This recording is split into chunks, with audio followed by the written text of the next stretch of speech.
हरिः ओम्। नारायणम् सुरगुरुम् जगदेकनाथम् भक्तप्रियम् सकललोकनमस्कृतम् च त्रैगुण्यवर्जितमजम् विभुमाद्यमीशम् वन्दे भवग्नममरासुरसिद्धवन्द्यम्। नारायणम् नमस्कृत्य नरम् चैव नरोत्तमम् देवीम् सरस्वतीम् व्यासम् ततो जयमुदीरयेत्। ब्रह्मान्ता गुरवत्साक्षात् इष्टम् दैवम् श्रियः पतिः आचार्याः श्रीमदाचार्याः सन्तु मे जन्म जन्मनि। शारदा भववाराशेः पारदा वरदा सताम् नीरदा बहरेर्ज्ञान सारदा पातु सर्वदा। तपो विद्या विरक्त्यादि सद्गुणौघाकरानहम् वादिराजगुरून् वन्दे हयग्रीवपदाश्रयान्। पूज्याय राघवेन्द्राय सत्यधर्मरताय च भजताम् कल्पवृक्षाय नमताम् कामधेनवे। तपस्वाध्याय शुश्रूषा कृष्णपूजारतम् मुनिम् विश्वेशमिष्टदम् वन्दे परिव्राट्चक्रवर्तिनम्। स्वस्त्यस्तु सताम् अशेषसन्मङ्गलानि भवन्तु। ಕಾಮನಬಿಲ್ಲು ಕಾರ್ಯಕ್ರಮದಲ್ಲಿ ಭಾಗವಹಿಸುವ ಎಲ್ಲ ಅಧ್ಯಾತ್ಮ ಬಂಧುಗಳನ್ನು ಅಭಿನಂದಿಸ್ತಾ, ಮಹಾಭಾರತದ ಪಾಂಡವರ ಜನ್ಮದ ಪೂರ್ವ ಇತಿಹಾಸವನ್ನು ಕುರಿತು ವೈಶಂಪಾಯನರು ಮತ್ತು ಜನಮೇಜಯರು ಸಂವಾದವನ್ನು ನಡೆಸ್ತಾ ಇದ್ದಾರೆ.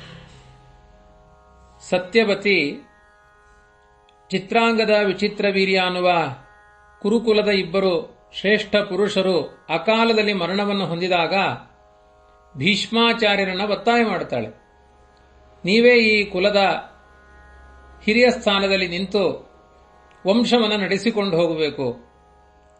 ಹಿಂದೆ ಮಾಡಿದ ಪ್ರತಿಜ್ಞೆಗಳೆಲ್ಲ ಕುರುವಂಶದ ಅಭಿವೃದ್ಧಿಗಾಗಿ ಪೂರಕವಾಗಿ ಇತ್ತು. ಈಗ ಕುರುವಂಶವೇ ನಿಲ್ಲುವ ಅನಿವಾರ್ಯತೆ ಬಂದಾಗ ಭೀಷ್ಮ ನಿನ್ನ ಪ್ರತಿಜ್ಞೆಯನ್ನು ಬದಲಾಯಿಸಿಕೊಂಡು ಕುರುವಂಶವನ್ನು ಅಭಿವೃದ್ಧಿಪಡಿಸುವಂತ ಕ್ಷತ್ರಿಯರಿಗೆ ಪ್ರತಿಜ್ಞೆಗೆ ವಿರುದ್ಧವಾದ ಸಲಹೆಗಳನ್ನು ಸತ್ಯವತಿ ಕೊಟ್ಟಾಗ ಭೀಷ್ಮಾಚಾರ್ಯರು ಸತ್ಯವತಿಯನ್ನು ಕುರಿತು ಹೇಳ್ತಾರೆ, ಧರ್ಮವನ್ನು ಗಮನಿಸಬೇಕು ತಾಯಿ. ನಾವು ಮಾಡಿದ ಯಾವುದೋ ಒಂದು ತಾತ್ಕಾಲಿಕವಾದ ಸುಖಗಳ ಚಿಂತನೆ ನಮ್ಮ ಸಮಗ್ರ ಬದುಕನ್ನು ನಾಶ ಮಾಡುತ್ತೆ. ಕ್ಷತ್ರಿಯರು ಒಮ್ಮೆ ಪ್ರತಿಜ್ಞೆ ಮಾಡಿದ ಮೇಲೆ ಅದನ್ನು ಹಾನಿ ಮಾಡಿದರೆ ಇಡೀ ಕುಲಕ್ಕೆ ಆ ಕಳಂಕ ತಟ್ಟುತ್ತೆ. ಇದು ಆದರ್ಶವಾಗೋದಿಲ್ಲ. ಹಾಗಾಗಿ ನಿನ್ನ ಒಟ್ಟಿನ ಉದ್ದೇಶ ಏನು? ಶಂತನುವಿನ ವಂಶ ಅಭಿವೃದ್ಧಿ ಆಗಬೇಕು ಅನ್ನೋದು ನಿನ್ನ ಉದ್ದೇಶ ಆಗಿದೆ. ಆಪದ್ಧರ್ಮಗಳಲ್ಲಿ ಒಂದು ನಿಯೋಗ ಪದ್ಧತಿ ಎನ್ನುವ ಧರ್ಮವನ್ನ ಅನುಷ್ಠಾನ ಮಾಡುವಂತಹ ಪದ್ಧತಿ ಇದೆ. ಹಾಗಾಗಿ ದೊಡ್ಡ ಜ್ಞಾನಿಗಳ ಜೊತೆಗೆ, ಪ್ರಾಜ್ಞರ ಜೊತೆಗೆ ನೀನು ವಿಚಾರ ಮಾಡಿ ಆ ಪದ್ಧತಿಯನ್ನು ಅನುಸರಿಸಿ ಪುನಃ ಕ್ಷತ್ರಿಯ ಕುಲದ ನಮ್ಮ ವಂಶ ಬೆಳೆಯುವಂತೆ ಮಾಡಬಹುದಾಗಿದೆ. ಹಿಂದೆ ಪರಶುರಾಮ ದೇವರು ಕೂಡ 21 ಬಾರಿ ಭೂಪ್ರದಕ್ಷಿಣೆಗಳನ್ನು ಮಾಡಿ ದುಷ್ಟಕ್ಷತ್ರಿಯರನ್ನೆಲ್ಲ ಸಂಹಾರ ಮಾಡಿದಾಗ ಕುರುಕುಲವೇ ನಿಂತುಹೋಗುವ ಸ್ಥಿತಿ ಬಂತು. ಆ ಸಂದರ್ಭದಲ್ಲಿ ಕ್ಷತ್ರಿಯ ವಂಶ ನಿಲ್ಲುವ ಆಪತ್ತು ಬಂದಾಗ ಉತ್ಪಾದಿತಾನಿ ಅಪತ್ಯಾನಿ ಬ್ರಾಹ್ಮಣೇಭ್ಯ ಇತಿ ಶ್ರುತಂ, ಬ್ರಾಹ್ಮಣರನ್ನ ಮಾಧ್ಯಮ ಮಾಡಿಕೊಂಡು ಕ್ಷತ್ರಿಯ ಸ್ತ್ರೀಯರಲ್ಲಿ ಸಂತಾನವನ್ನು ಪಡೆದ ಇತಿಹಾಸ ಇದೆ. ಅದನ್ನು ನಿಯೋಗ ಪದ್ಧತಿ ಅಂತ ಕರೆದಿದ್ದಾರೆ. ಹಾಗಾಗಿ ನನ್ನ ಪ್ರತಿಜ್ಞೆಯ ವಿಧಿಯನ್ನು ನಾಶ ಮಾಡದೆ ನಿಯೋಗ ಪದ್ಧತಿಯಿಂದ ಸಂತಾನವನ್ನು ಹೊಂದುವ ಅರ್ಹತೆಯನ್ನ ನಮ್ಮ ವಂಶದಲ್ಲಿ ಪಡೆಯಬಹುದು ಅಂತ ನನಗೆ ಅನ್ನಿಸ್ತಾ ಇದೆ. ಇನ್ನೂ ಒಂದು ಇದಕ್ಕೆ ಪೂರಕವಾದ ಮಾತನ್ನು ಭೀಷ್ಮರು ಹೇಳ್ತಾರೆ.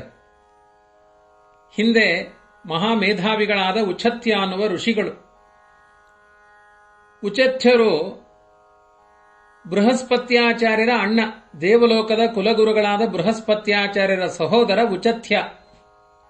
ಅವರಿಗೆ ಮಮತಾ ಅಂತ ಹೆಂಡತಿ.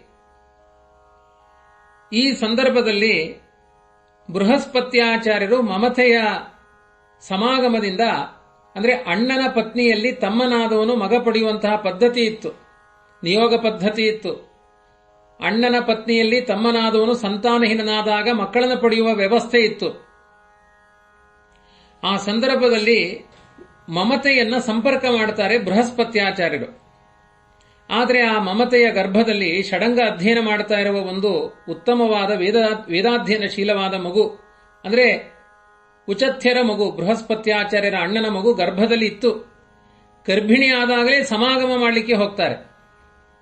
ಇದೆಲ್ಲ ಇವತ್ತಿನ ಕಾಲಕ್ಕೆ ಅಕಾಲ್ಪನಿಕ, ಅಪ್ರಾಮಾಣಿಕ ಅಂತ ಅನಿಸಬಹುದು. ಆದರೆ ಅವತ್ತಿನ ಕಾಲದಲ್ಲಿ ಇದು ಧರ್ಮವಾಗಿತ್ತು.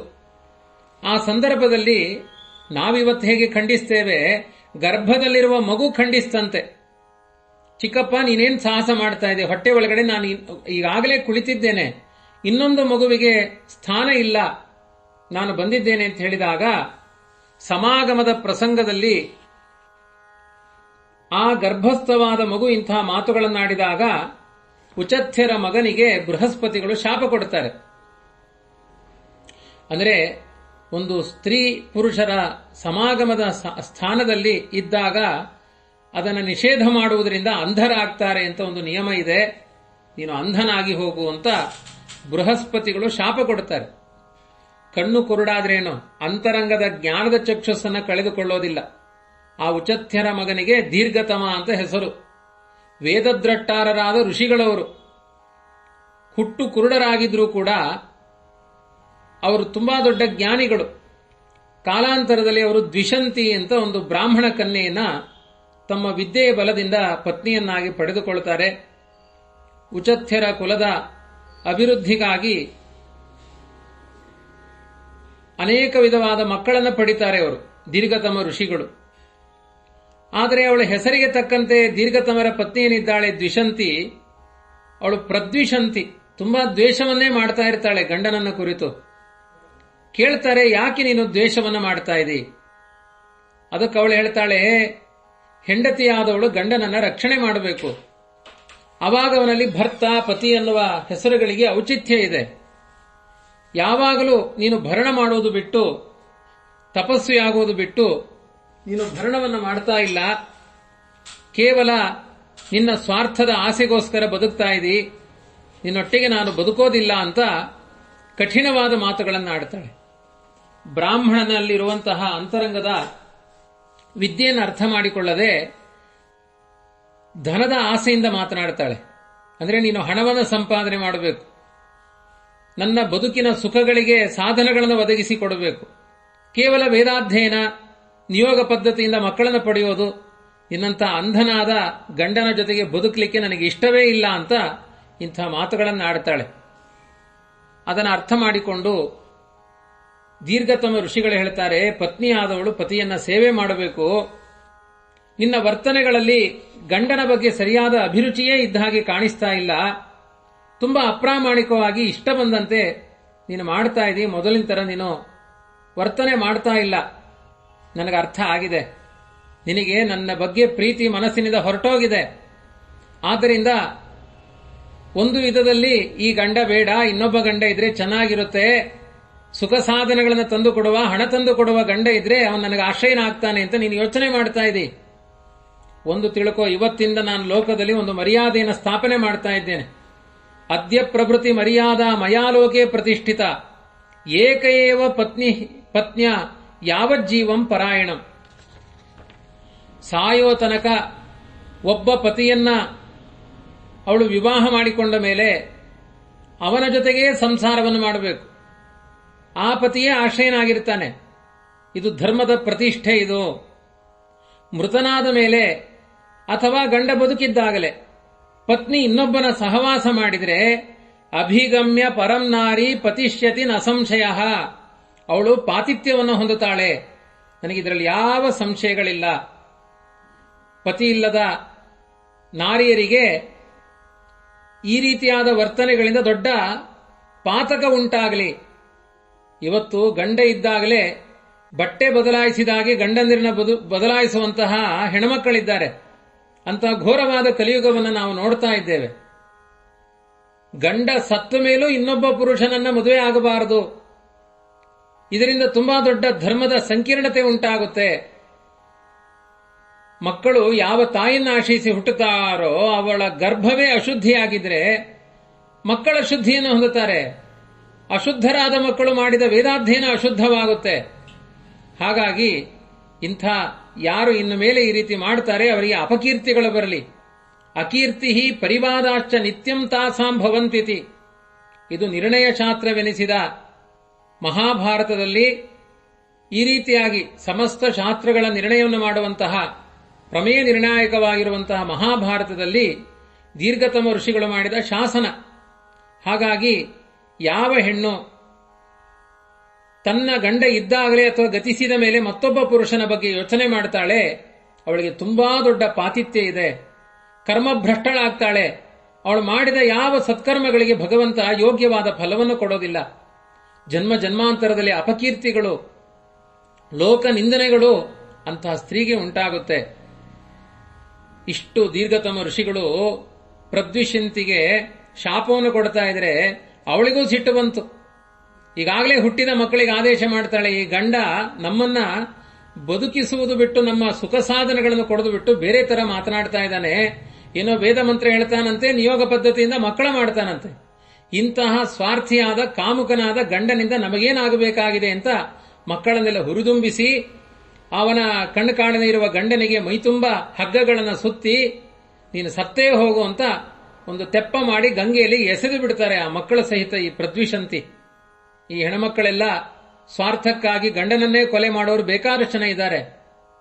ಆಯಾ ವಿಕೃತವಾದ ಮನಸ್ಸಿನ ವ್ಯಕ್ತಿತ್ವ ಎಲ್ಲಾ ಕಾಲದಿಂದಲೂ ಇದೆ. ಇವತ್ತು ಪ್ರಮಾಣ ದೊಡ್ಡ ಪ್ರಮಾಣದಲ್ಲಿದೆ, ಅವತ್ತು ಕಡಿಮೆ ಪ್ರಮಾಣದಲ್ಲಿತ್ತು. ಹಾಗಾಗಿ ಕಟ್ಟಿಗೆಗಳಿಂದ ಒಂದು ತೆಪ್ಪವನ್ನು ಮಾಡಿ ಗಂಗೆಯಲ್ಲಿ ತಳ್ಳಿಬಿಟ್ರು ಗಂಗೆಗೆ. ಕ್ರೂರ ಕರ್ಮವನ್ನು ಮಾಡಿದ್ದಾರೆ. ಅಂತಹ ಸಂದರ್ಭದಲ್ಲಿ ಅಂಧನಾದ ವೃದ್ಧನಾದ ತಂದೆಯನ್ನ ಸಾಕಬೇಕಾದ ಮಕ್ಕಳು ಕ್ರೂರ ಕರ್ಮವನ್ನು ಮಾಡಿದ್ದಾರೆ. ಆ ಸಂದರ್ಭದಲ್ಲಿ ದೀರ್ಘತಮ ಋಷಿಗಳು ವೇದ ಮಂತ್ರವನ್ನು ಪಠನ ಮಾಡಿಕೊಂಡು ಸಾಕ್ತಾ ಇದ್ರಂತೆ. ಯಾವುದೋ ಒಂದು ಮುಂದೆ ಆ ಗಂಗೆಯ ತಪ್ಪಲಿನಲ್ಲಿ ಒಂದು ತೀರದಲ್ಲಿ ಬಲಿ ಎನ್ನುವ ರಾಜ, ಬಲಿ ಚಕ್ರವರ್ತಿ ಅಲ್ಲ, ಬೇರೆ ಇವನೊಬ್ಬ ಬಲಿ ಅನ್ನುವ ರಾಜ ತಾನು ಆಹ್ನಿಕಕ್ಕೋಸ್ಕರ ಸರೋವರಕ್ಕೆ ಹೋಗಿದ್ದಾನೆ, ಆ ನದಿಗೆ ಹೋಗಿದ್ದಾನೆ, ಗಂಗಾ ನದಿಗೆ. ಒಂದು ತೆಪ್ಪ ತೇಲಿಕೊಂಡು ಬರ್ತಾ ಇದೆ. ತುಂಬಾ ಬಂಧನಗಳಿಗೆ ತುತ್ತಾಗಿರುವ ಅಂಧನಾದ ಒಬ್ಬ ಋಷಿ ತುಲ್ಯನಾದ ಜ್ಞಾನಿಯನ್ನು ನೋಡ್ತಾನೆ. ದೀರ್ಘತಮ ಆ ಋಷಿಯನ್ನ ಕರೆದುಕೊಂಡು ಬರ್ತಾನೆ. ಪ್ರಾಣ ಹೋಗಿರೋದಿಲ್ಲ, ಅವರಿಗೆ ಯೋಗ್ಯವಾದ ವಿಶ್ರಾಂತಿಗಳನ್ನೆಲ್ಲ ಮಾಡಿ ದೀರ್ಘತಮ ಋಷಿಗಳು ಹೇಳ್ತಾರೆ, ಬಲಿ ನಿನಗೆ ಸಂತಾನ ಇಲ್ಲ, ಕಣ್ಣು ಕುರುಡಾಗಿರಬಹುದು, ಅಂತಶ್ಚಕ್ಷಸ್ಸು ಇದೆ ಅವರಿಗೆ, ಧರ್ಮಾರ್ಥ ಕುಶಲರಾದ ಸಂತಾನವನ್ನು ನಿನಗೆ ದಾನ ಮಾಡ್ತೀನಿ ಅಂತಾರೆ. ನನಗೆ ಜೀವಿಕೆಯನ್ನು ಕೊಟ್ಟಿದಿ, ನನ್ನನ್ನ ರಕ್ಷಣೆ ಮಾಡಿದೆ ನೀನು. ಬಲಿ ಹೇಳ್ತಾನೆ, ನಾನು ಪ್ರತಿದಿನ ಇದೇ ನನ್ನ ಗಂಗೆಯ ಬಳಿ ಪ್ರಾರ್ಥನೆ ಆಗಿತ್ತು. ನೋಡಿ, ಇದೊಂದು ಸಮಾಜಕ್ಕೆ ಸೂಚನೆ. ಯಾರಿಗೆ ಸಂತಾನ ಇಲ್ಲ ಗಂಗೆಯನ್ನು ಹೋಗಿ ಸೇವನೆ ಮಾಡಿ, ಗಂಗಾದೇವಿ ಸಂತಾನ ಭಾಗ್ಯವನ್ನು ನೀಡುತ್ತಾಳೆ. ಅವನು ಪ್ರತಿದಿನ ಗಂಗೆಯ ಮುಂದೆ ಹೋಗಿ ತನ್ನ ಗೋಳನ್ನೇ ಹೇಳಿಕೊಳ್ತಾ ಇದ್ದ. ತಾನು ಯೋಚನೆ ಮಾಡದೆ ದೀರ್ಘತಮ ಋಷಿಗಳ ಸಂಘವಾಯಿತು. ಆ ಸಂದರ್ಭದಲ್ಲಿ ತನ್ನ ಪತ್ನಿಯಾದ ಸುದೇಶ್ನಿಗೆ ಹೇಳ್ತಾನೆ, ನಿಯೋಗ ಪದ್ಧತಿಯಲ್ಲಿ ನಿಷ್ಣಾತರಾದ ಋಷಿಗಳು ನಮ್ಮ ಈ ವಂಶ ಅಭಿವೃದ್ಧಿ ಆಗಬೇಕು ಅಂದ್ರೆ ಅವರಿಂದ ಸಂತಾನವನ್ನು ಪಡಿ. ಆ ಗಂಡನ ಅಂದ್ರೆ ದೀರ್ಘತಮ ಋಷಿಗಳ ಕುರುಚುಲ ಗಡ್ಡ, ಮೀಸೆ, ಆ ಗಟ್ಟಿಯಾದ ಕಠಿಣವಾದ ದೇಹ, ಅವರ ಅಂಧತ್ವ, ಇದನ್ನೆಲ್ಲ ಕಂಡು ಅವರ ಅಂತಃಸತ್ವವನ್ನ, ತಪಸ್ಸನ್ನ ಅರ್ಥ ಮಾಡಿಕೊಳ್ಳದ ಸುದೇಶ್ನೆ ತಿರಸ್ಕಾರ ಮಾಡ್ತಾಳೆ ಮಾನಸಿಕವಾಗಿ. ಹೇಗೆ ಮುಂದೆ ಅಂಬಿಕೆ ಅಂಬಾಲಿಕೆಯರಲ್ಲಿ ವೇದವ್ಯಾಸ ದೇವರ ಉಗ್ರ ದರ್ಶನ ನೋಡ್ಲಿಕ್ಕಾಗದೆ ಅವರು ದಾಸಿಯನ್ನು ಕಳಿಸಿಕೊಟ್ರು ಅನ್ನೋ ಪ್ರಕರಣ ಇದೆಯೋ ಹಾಗೆ ಇದು. ಸುದೇಶ್ನೆ ಒಂದು ದಾಸಿಯನ್ನ ಕಳಿಸಿಕೊಡ್ತಾಳೆ, ಇವನು ವೃದ್ಧ, ಇವನ ಸಂಘ ನಾನು ಮಾಡೋದಿಲ್ಲ ಅಂತ. ಆ ದಾಸಿ ಪ್ರಾಮಾಣಿಕವಾಗಿ ಮಹಾದೊಡ್ಡ ಜ್ಞಾನಿಗಳು, ವೇದಾಧ್ಯಯನ ಮಾಡುವಂತಹ ಮಕ್ಕಳನ್ನು ಪಡೆಯುವ ಅರ್ಹತೆ ಇವರ ಮೂಲಕ ನನಗೆ ಒದಗಿ ಬರುತ್ತೆ ಅಂತ ಪ್ರಾಮಾಣಿಕವಾಗಿ ಸೇವೆ ಮಾಡ್ತಾಳೆ. ಕಕ್ಷೀವಾನ್ ಮೊದಲಾದ ಅನೇಕ ಋಷಿ ತುಲ್ಯರಾದ ಜ್ಞಾನಿಗಳು ಆ ದಾಸಿಯ ಮೂಲಕ ಹುಟ್ಟುತ್ತಾರೆ. ಸಾಂಗ ವೇದಾಧ್ಯಯನವನ್ನೆಲ್ಲ ಮಾಡಿದ್ದಾರೆ, ತುಂಬಾ ದೊಡ್ಡ ನಿಷ್ಣಾತರಾಗಿದ್ದಾರೆ ಧರ್ಮಶಾಸ್ತ್ರದಲ್ಲಿ. ಒಂದು ದಿನ ಬಲಿ ಬಂದು ಹೇಳ್ತಾನೆ, ಇವರೆಲ್ಲ ನನ್ನ ಮಕ್ಕಳೇ ಅಲ್ವಾ, ನೀವು ಪಾಠ ಮಾಡ್ತಾ ಇದ್ದೀರಿ, ನನ್ನ ಹೆಂಡತಿಯಲ್ಲಿ ಹುಟ್ಟಿದ ಮಕ್ಕಳಲ್ವಾ? ಅವ್ರು ಹೇಳ್ತಾರೆ, ಇಲ್ಲ, ಇದೆಲ್ಲ ನನ್ನ ಮಕ್ಕಳು, ನಿನ್ನ ಹೆಂಡತಿಯಿಂದ ಮಕ್ಕಳಾಗಲಿಲ್ಲ, ಅವಳು ದಾಸಿನ ಕಳಿಸಿದ್ದಾರೆ. ಕಣ್ಣು ಕುರುಡಾಗಿರಬಹುದು, ಅವ್ರು ಮಾಡಿದ ಅನ್ಯಾಯಗಳು, ಹೆಣ್ಣುಮಕ್ಕಳ ಅನ್ಯಾಯಗಳೆಲ್ಲ ಅರ್ಥವಾಗಿದೆ ಅವರಿಗೆ. ಅಷ್ಟು ಕಾಲ ಅವನಿಗೆ ಗೊತ್ತಾಗಿಲ್ಲ ಆ ಬಲಿಗೆ. ಕೆಲವರು ಎಷ್ಟು ಗುಟ್ಟಾಗಿ ಧರ್ಮ ಸಾಧನೆ ಮಾಡ್ತಾರೋ ಅಷ್ಟೇ ಕೆಟ್ಟದಾಗಿ ನೀಚತನ ಮಾಡುವಂತಹ ಹೆಣ್ಣುಮಕ್ಕಳು ಅವತ್ತಿನಿಂದ ಇದ್ದಾರೆ. ಒಳ್ಳೆಯವರು ಇದ್ದಾರೆ, ಆದರ್ಶ ಎರಡು ಕುಲವನ್ನು ಉದ್ಧಾರ ಮಾಡುವ ಹೆಣ್ಣುಮಕ್ಕಳು ಇದ್ದಾರೆ, ಎರಡು ಕುಲ ಹಾಳು ಮಾಡುವ ಹೆಣ್ಣುಮಕ್ಕಳು ಇದ್ದಾರೆ. ಆದರೆ ಸುದೇಶ್ನೆ ತುಂಬಾ ನೀಚಳೇನಲ್ಲ, ಬಲಿಯ ಪತ್ನಿ. ಆ ದೀರ್ಘತಮ ಋಷಿಗಳ ಸ್ಪರ್ಶದ ಅಸಖ್ಯ ಅವಳಿಗೆ ಉಂಟಾಗುತ್ತೆ, ಜಿಗುಪ್ಸೆ ಆಗುತ್ತೆ ಅವಳಿಗೆ. ತುಂಬಾ ದುಃಖ ಪಡ್ತಾನೆ ಬಲಿ. ನನ್ನ ಮಕ್ಕಳು ಅಂತ ಭಾವಿಸಿಕೊಂಡಿದ್ದೆ, ನನಗಿನ್ನೂ ಮಕ್ಕಳಾಗಲಿಲ್ವಾ ಅಂತ ಚಿಂತಾಗ್ರಸ್ತನಾದಾಗ ಅವನ ಮೇಲಿನ ಪ್ರೀತಿಯಿಂದ ಋಷಿಗಳು ಹೇಳ್ತಾರೆ, ನಿನ್ನ ಪತ್ನಿಯ ಅಂಗಸಂಗ ಆಗುತ್ತೆ ಎನ್ನುವ ಭಯ ಅವಳಿಗಿದೆ, ನನ್ನಲ್ಲಿ ಮಂತ್ರದ ಬಲ ಇದೆ. ಅವಳ ಭುಜವನ್ನು ಸ್ಪರ್ಶ ಮಾಡಿದರೆ ಅವಳ ಗರ್ಭದಲ್ಲಿ ಮಕ್ಕಳು ಬರುತ್ತೆ. ಪ್ರಾಚೀನ ಜ್ಞಾನಿಗಳ ಅಂತಃಸತ್ವ ಇದು. ವಿಶೇಷವಾಗಿ ಮಹಾಭಾರತದಲ್ಲಿ ಇಂತಹ ಅನೇಕ ಕಥೆಗಳನ್ನು ಕೇಳುತ್ತೇವೆ. ಅಂತಹ ಅಂತಃಸತ್ವದಿಂದ ದೀರ್ಘತಮ ಋಷಿಗಳು ಆ ರಾಣಿಯ ದೇಹವನ್ನ ಸ್ಪೃಷ್ಟಾದೇವಿ ಮಥಾಬ್ರವೀತ್, ಕೇವಲ ಸ್ಪರ್ಶ ಮಾಡಿದ್ರಂತೆ ನಿನಗೆ ಸತ್ಯ ವಚನನು ತೇಜಸ್ವಿಯಾದ ಮಗ ಹುಟ್ಟುತ್ತಾನೆ. ಇಷ್ಟು ಹೇಳಿ ಅನುಗ್ರಹ ಮಾಡಿದ ಪುಣ್ಯದಿಂದಾಗಿ ಅಂಗ ಅನ್ನುವ ರಾಜ, ಅಂಗದೇಶ ಅಂತ ಬಹಳ ಪ್ರಸಿದ್ಧವಾಯಿತು. ಆ ಸುದೇಶ್ನೆ ಬಲಿ ಎನ್ನುವ ರಾಜನಿಗೆ ದೀರ್ಘತಮ ಋಷಿಗಳು ಅಂಗ ಅನ್ನುವ ರಾಜರ್ಷಿಯನ್ನು ದಾನ ಮಾಡುತ್ತಾರೆ. ಹೀಗೆ ಜ್ಞಾನಿಗಳಾದವರಿಂದ ಎಷ್ಟೋ ಜನ ಜ್ಞಾನಿಗಳ ಜನ್ಮ ಆಗಿದೆ. ನಿಯೋಗ ಪದ್ಧತಿಯಿಂದ ಸತ್ಸಂತಾನವನ್ನು ಪಡೆಯುವಂತಹ ಪದ್ಧತಿ ದ್ವಾಪರಯುಗದ ತನಕ ಇದೆ. ಅದನ್ನು ಕಲಿಯುಗದಲ್ಲಿ ನಿಷೇಧ ಮಾಡಿದ್ದಾರೆ. ದ್ವಾಪರಯುಗದಲ್ಲಿ ಧರ್ಮ ನಿಷೇಧ ಇಲ್ಲ. ಹಾಗಾಗಿ ಸಂತಾನದ ಅಭಿವೃದ್ಧಿಗಾಗಿ ಪ್ರತಿಜ್ಞೆ ಮಾಡಿರುವ ಭೀಷ್ಮಾಚಾರ್ಯನಿಗೆ ನೀನು ಮದುವೆ ಆಗುವಂತ ಒತ್ತಾಯ ಮಾಡೋದು ಒಳ್ಳೆಯದಲ್ಲ. ಸತ್ಯವತಿ, ನೀನು ನಿನ್ನ ಮಗನಾದ ವೇದವ್ಯಾಸನ ಮೂಲಕ ಅಂಬಿಕೆ ಅಂಬಾಲಿಕೆಯರಲ್ಲಿ ನಿಯೋಗ ಪದ್ಧತಿಯಿಂದ ಸಂತಾನವನ್ನು ಪಡೆಯುವುದು ಒಳ್ಳೆಯ ಉಪಾಯ ಅಂತ ನನಗೆ ಕಾಣಿಸ್ತಾ ಇದೆ. ಹಾಗಾಗಿ ಅಷ್ಟು ಇಷ್ಟ ಇಲ್ಲ ಅಂದ್ರೆ ಬ್ರಾಹ್ಮಣರಿಗೆ ಧನವನ್ನು ಕೊಡು, ಬ್ರಾಹ್ಮಣರನ್ನ ಪೂಜೆ ಮಾಡು. ಅಂತಃಸತ್ವವುಳ್ಳ ಅನೇಕ ಪುರೋಹಿತರಿದ್ದಾರೆ, ಅವರ ಮೂಲಕ ನಮ್ಮ ವಂಶಾಭಿವೃದ್ಧಿಗೆ ಬೇಕಾದ ಅಂದ್ರೆ ಹೆಣ್ಣು ಕ್ಷತ್ರಿಯ ಜಾತಿ ಆಗಬೇಕು. ಬ್ರಾಹ್ಮಣನಾದರೂ ಕೂಡ ಹೆಣ್ಣಿನ ಜಾತಿಯಿಂದ ಜಾತಿ ನಿರ್ಣಯ ಆಗುತ್ತೆ. ಹಾಗಾಗಿ ಶೂದ್ರ ಸ್ತ್ರೀಯನ್ನು ಒಬ್ಬ ಬ್ರಾಹ್ಮಣ ಮದುವೆ ಆದ್ರೆ ಹುಟ್ಟುವ ಜಾತಿ ಯಾರದ್ದಾಗುತ್ತೆ? ಹೆಣ್ಮಕ್ಕಳ ಜಾತಿ ಆಗುತ್ತೆ, ಶೂದ್ರ ಜಾತಿ ಆಗುತ್ತೆ, ಪಾತಿಥ್ಯ ಉಂಟಾಗುತ್ತೆ. ಆದರೆ ಬ್ರಾಹ್ಮಣನಿಂದ ಕ್ಷತ್ರಿಯಲ್ಲಿ ಹುಟ್ಟಿದ ಮಕ್ಕಳು ಅವರು ಕ್ಷತ್ರಿಯ ಜಾತಿಯಾಗಿ, ಅದು ನಿಯೋಗ ಪದ್ಧತಿ, ಮಂತ್ರದಿಂದ, ಕಾಮುಕತನದ ವ್ಯವಹಾರ ಅಲ್ಲ. ಅಲ್ಲಿ ಒಂದು ಬಾರಿ ಸಂತಾನವನ್ನು ನೀಡಿದ ಆ ಪುರೋಹಿತರು ಮತ್ತೊಮ್ಮೆ ಆ ಹೆಣ್ಣನ್ನ ಯಾವತ್ತೂ ಸ್ಮರಣೆ ಮಾಡಿಕೊಳ್ಳಬಾರದು. ಮೈಗೆ ಎಣ್ಣೆ ಹಚ್ಚಿಕೊಂಡು ಸ್ಪರ್ಶ ಮಾಡುವ ಒಂದು ವಿಧಾನ. ಕಲಿಯುಗದಲ್ಲಿ ಅಂತಹ ಮನಸ್ಸಿಗೆ ಏಕಾಗ್ರತೆ ಇರೋದಿಲ್ಲ, ಚಿತ್ತ ಸ್ವಾಸ್ಥ್ಯ ಇರೋದಿಲ್ಲ, ಮಾಲಿನ್ಯ ಇರುತ್ತೆ ಮನಸ್ಸಿನಲ್ಲಿ ಅಂತ ಕಲಿಯುಗದಲ್ಲಿ ನಿಷೇಧ ಮಾಡಿದ್ದಾರೆ. ಪ್ರಾಚೀನ ಯುಗಗಳಲ್ಲಿ ದೇಶದ ಉದ್ಧಾರಕ್ಕೋಸ್ಕರ ಒಂದು ಸಂತಾನವನ್ನು ನೀಡೋದು. ಇವತ್ತು ನಮ್ಮ ಧರ್ಮದ ವಿಧಿಯಲ್ಲಿದೆ ಋಷೋತ್ಸರ್ಗ. ಒಂದು ಗೂಳಿ ಒಂದು ಹಸುವಿನ ಸ್ಪರ್ಶ ಮಾಡುವುದು ಎಷ್ಟು ದೊಡ್ಡ ಸಮಾಜಕ್ಕೆ ಹಿತವಾಗಿರುವಂತಹ ಭವಿಷ್ಯಾನ್ನವನ್ನು ದಾನ ಮಾಡುವಂತಹ ಒಂದು ಗೋಮಾತೆಯ ಉತ್ಪತ್ತಿಗೆ ಹೇತುವಾಗುತ್ತೆ. ಒಂದು ಗೂಳಿ ಅನೇಕ ಹಸುಗಳ ಜೊತೆಗೆ ಅದು ಸ್ಪರ್ಶ ಮಾಡಿದಾಗ ಹುಟ್ಟುವ ಸಂತಾನ ಜಗತ್ತಿಗೆ ಕ್ಷೇಮ ಉಂಟು ಮಾಡುತ್ತೆ. ಯಾಕೆ ಅಂದ್ರೆ ಅದಕ್ಕೆ ಯಾವುದೇ ಮಮತೆ ಇಲ್ಲ, ಸ್ವಾರ್ಥಗಳಿಲ್ಲ. ಈ ರೀತಿಯಾದ ಒಂದು ಧರ್ಮದ ವ್ಯವಸ್ಥೆ ಪ್ರಾಚೀನ ಕಾಲದಲ್ಲಿ ಋಷಿಮುನಿಗಳಲ್ಲಿ ಇಟ್ಟಿದ್ದ ಭಗವಂತ. ಅವರು ಸ್ವಾರ್ಥಗಳನ್ನು ಬಿಟ್ಟು ದೇಶದ ಕ್ಷೇಮಕ್ಕಾಗಿ ಸಂತಾನವನ್ನು ನೀಡಿದರೆ ಆ ಜಾತಿಯಿಂದ ಆ ಕುಲ ಉದ್ಧಾರ ಆಗುವ ವ್ಯವಸ್ಥೆ ಇದೆ. ಇಷ್ಟೆಲ್ಲ ಇದ್ದಾಗ ಭೀಷ್ಮ ಮಾಡಿಕೊಂಡಿರುವ ಪ್ರತಿಜ್ಞೆಯನ್ನು ನಾಶ ಮಾಡಿಸಿ ಅವನಿಗೆ ಇನ್ನೊಂದು ಮದುವೆ ಆಗುವಂತ ಒತ್ತಾಯ ಮಾಡಿದರೆ ನಮ್ಮ ಕ್ಷತ್ರಿಯ ಜಾತಿಯಲ್ಲಿರುವ ಕ್ಷತ್ರಿಯರ ಮಹಾಪ್ರತಿಜ್ಞೆ ಎನ್ನುವ ವ್ಯವಸ್ಥೆಯೇ ನಾಶವಾಗಿ ಬಿಡುತ್ತೆ. ಹಾಗಾಗಿ ಇಂತಹ ವ್ಯವಸ್ಥೆಗೆ ನೀನು ಇಚ್ಛೆ ಪಡಬೇಡ. ನಿನ್ನಿಂದ ಧರ್ಮನಾಶ ಆಗುವುದು ಬೇಡ. ಒಳ್ಳೆಯ ವಿಧವಾಗಿ ಒಂದು ನಿನ್ನ ಇಷ್ಟದಂತೆ ಯೋಗ್ಯ ಶ್ರೋತ್ರಿಯರನ್ನು ಆಹ್ವಾನ ಮಾಡಿ ಈ ಕುರುವಂಶದ ಅಭಿವೃದ್ಧಿಯನ್ನು ಮಾಡುವಂತ ಭೀಷ್ಮರು ಸತ್ಯವತಿಗೆ ತಿಳುವಳಿಕೆಯನ್ನು ಹೇಳ್ತಾರೆ ಎನ್ನುವ ಒಂದು ಪ್ರಸಂಗದಲ್ಲಿ ಎಂಥ ಒಂದು ಆಶ್ಚರ್ಯಜನಕವಾದ ಕಥೆ ಇದೆ. ಸಮಾಜಕ್ಕೆ ನೀತಿಯನ್ನು ಬೋಧಿಸುವ, ಆದರ್ಶವನ್ನು ಪ್ರತಿಪಾದಿಸುವಂತಹ ಒಂದು ಮಾತಿದೆ. ಇದನ್ನು ನಾವು ಮನನ ಮಾಡಿ ಇದರ ಬಗ್ಗೆ ಇನ್ನೂ 10 ಪ್ರಶ್ನೆಗಳು ಹುಟ್ಟಬಹುದು.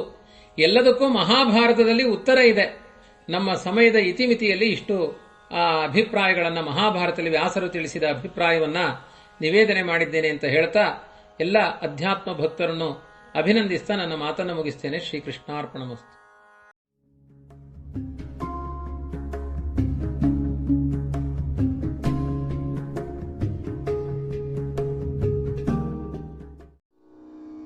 ನಮಸ್ಕಾರ, ನಾನು ಡಾಕ್ಟರ್ ಎಚ್ ಪಿ ಶ್ಯಾಮಸುಂದರ್ ಅಂತ, I M A general practitioner. ನಾನೀಗ ತಮ್ಮ ಮುಂದೆ ಅಂಬುಜಂ ಕೃಷ್ಣ ಅವರ ಒಂದು ತಮಿಳು ರಚನೆಯನ್ನು ಹಾಡ್ತಾ ಇದ್ದೀನಿ. ಕರ್ಣರಂಜನಿ ರಾಗದಲ್ಲಿ. ಓಂ ನಮೋ ನಾರಾಯಣ. ರಾಗ ತಾಳ ಕಂಡಚ.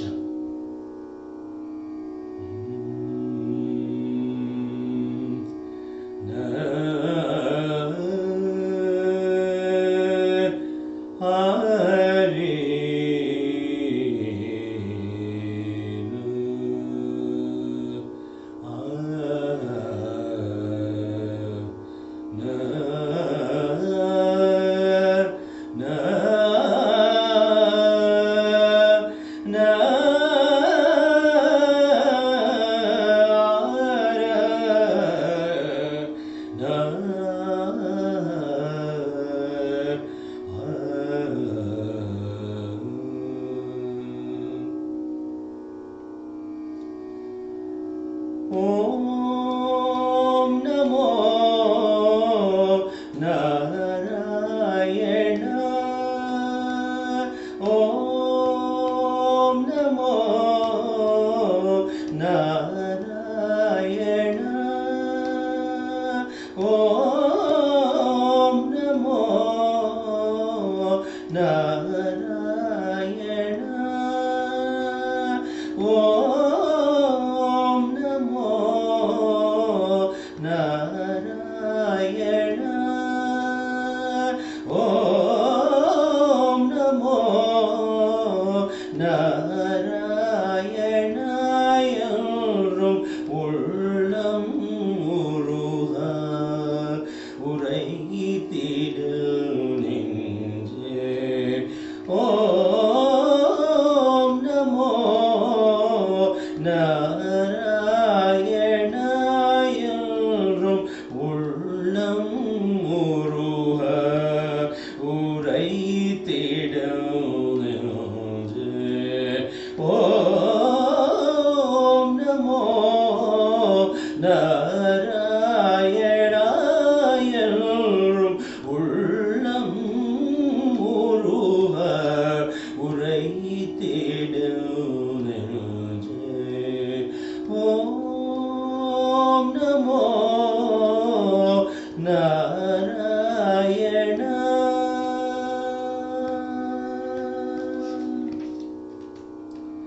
ക്ഷേമവും നൽകും ശ്രീ ഗുരുവായൂരപ്പ.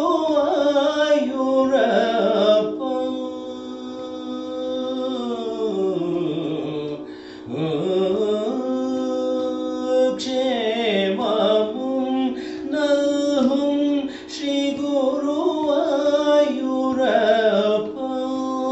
ക്ഷേമവും നൽകും ശ്രീ ഗുരുവായൂരപ്പ.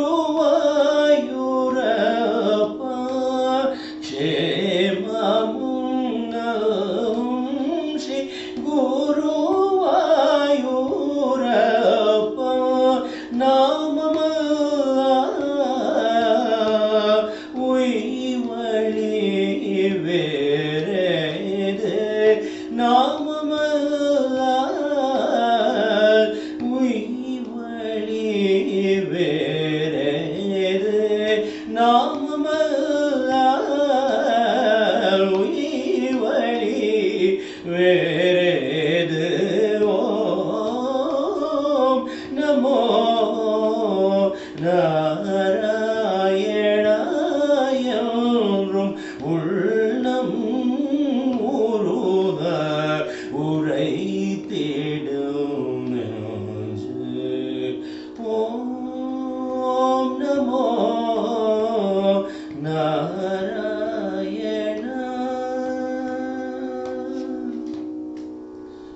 பன்னிசைக்கும் பவளவாயிதழில் பங்கஜ கண்ணளவும் குண்டலும் திகழ் செவியும். பன்னிசைக்கும் பவளவாயிதழில் பங்கஜ கண்ணளவும் குண்டலம் திகழ் செவியும். வெண்சங்கம் திகிரி ஒளிர்கரங்களும் வெண்சங்கம் திகிரி ஒளிர்கரங்களும் தன் துளபம் தவள் மார்பில் மின்னும் முகுரினோலும் வெண்சங்கம் திகிரி ஒளிர்கரங்களும் தன் துளபம் தவள் மார்பில் மின்னும் முகுரினோலும் கிங்கினீடையாள களச்சிலம்பு கலகலக்க கிங்கினீடையாள களச்சிலம்பு கலகலக்க கிங்கினீடையாள களச்சிலம்பு கலகலக்க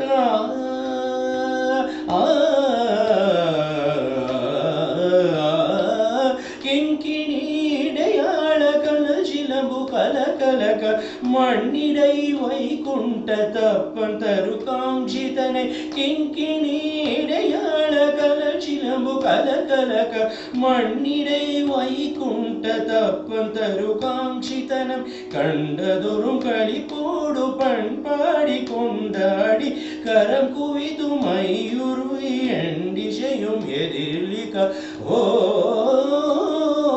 நமோ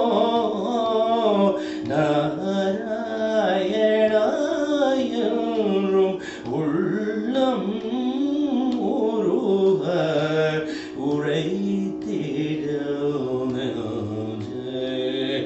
ஓம் நமோ நாராயண ஓம் நமோ நாராயண ஓம் நமோ நாராயண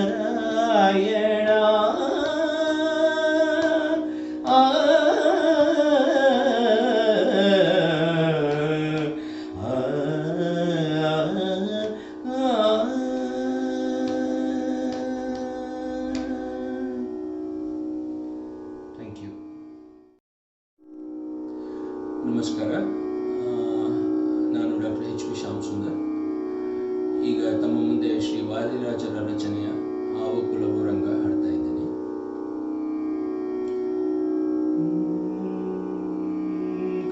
ಆವ ಕುಲವೋ ರಂಗ ಅರಿಯಲಾಗದು ಆವ ಕುಲವೋ ರಂಗ ಅರಿಯಲಾಗದು ಆವ ಕುಲವೆಂದರಿಯಲಾಗದು ಗೋವ ಕೈವ ಗೊಲ್ಲನಂತೆ ಆವ ಕುಲವೆಂದರಿಯಲಾಗದು ಗೋವ ಕಾಯ್ವ ಗೊಲ್ಲನಂತೆ ದೇವಲೋಕದ ಪಾರಿಜಾತವು ಹೂವಸತಿಗೆ ತೋದನಂತೆ ಆವ ಕುಲವೋ ರಂಗ ಅರಿಯಲಾಗದು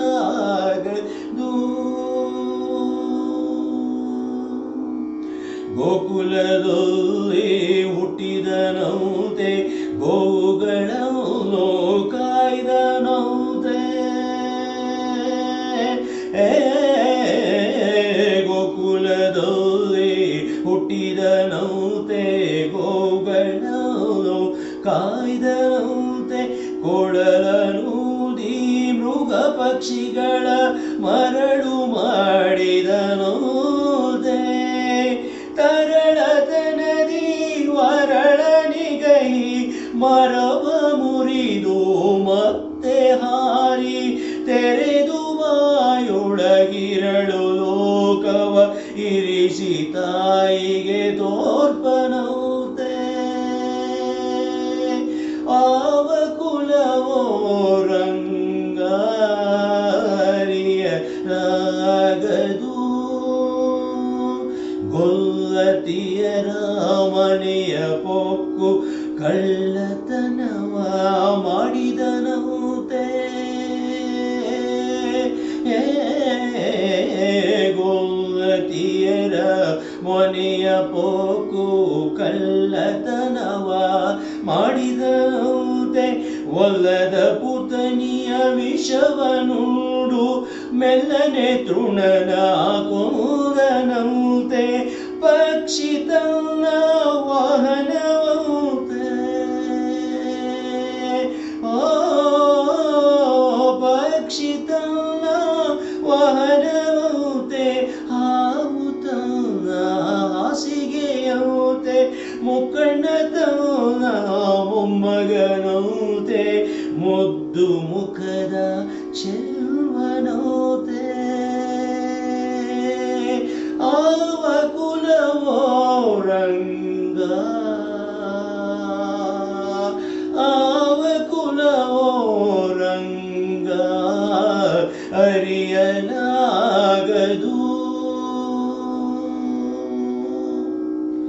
ಕರಡಿ ಮಗಳ ತೌಂದನಂತೆ. ಶರದಿ ಮಗಳು ಮಡದಿಯಂತೆ.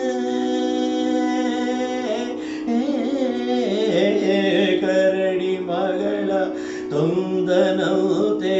ಶರದಿ ಮಗಳು ಮಡದಿಯಂತೆ. ಧರಣಿಯನ್ನು ಬೇಡಿದನಂತೆ. ಇರೆಳು ಲೋಕದ ಒಡೆಯನಂತೆ. ಹಡಗಿನಲ್ಲಿ ಬೋಧನಂತೆ. ಕಡಲದಡೆಯಲ್ಲಿ ನಿಯೋಧನಂತೆ. ಒಡನೆ ಮಧ್ವರಿಗೊಲಿದನಂತೆ. ಒಡೆಯ ಹಯವದನಂತೆ. ಒಡನೆ ಮಧ್ವರಿಗೊಲಿದನಂತೆ. ಒಡೆಯ ಹಯವದನಂತೆ. ಆವ ಕುಲವೋ, ಆವ ಕುಲವೋ ರಂಗ, ಅರಿಯಲಾಗದು. ಆವ ಕುಲನುಂಡರಿಯಲಾಗದು. ಗೋವ ಕೈವ ಗೊಲ್ಲನಂತೆ. ದೇವಲೋಕದ ಪಾರಿಜಾತವು ಹೂವಸತಿಗೆ ತಂದನಂತೆ. ಆವ ಕುಲವೋ ರಂಗ, ಅರಿಯಲಾಗದು, ಅರಿಯಲಾಗದು, ಅರಿಯಲಾಗದು.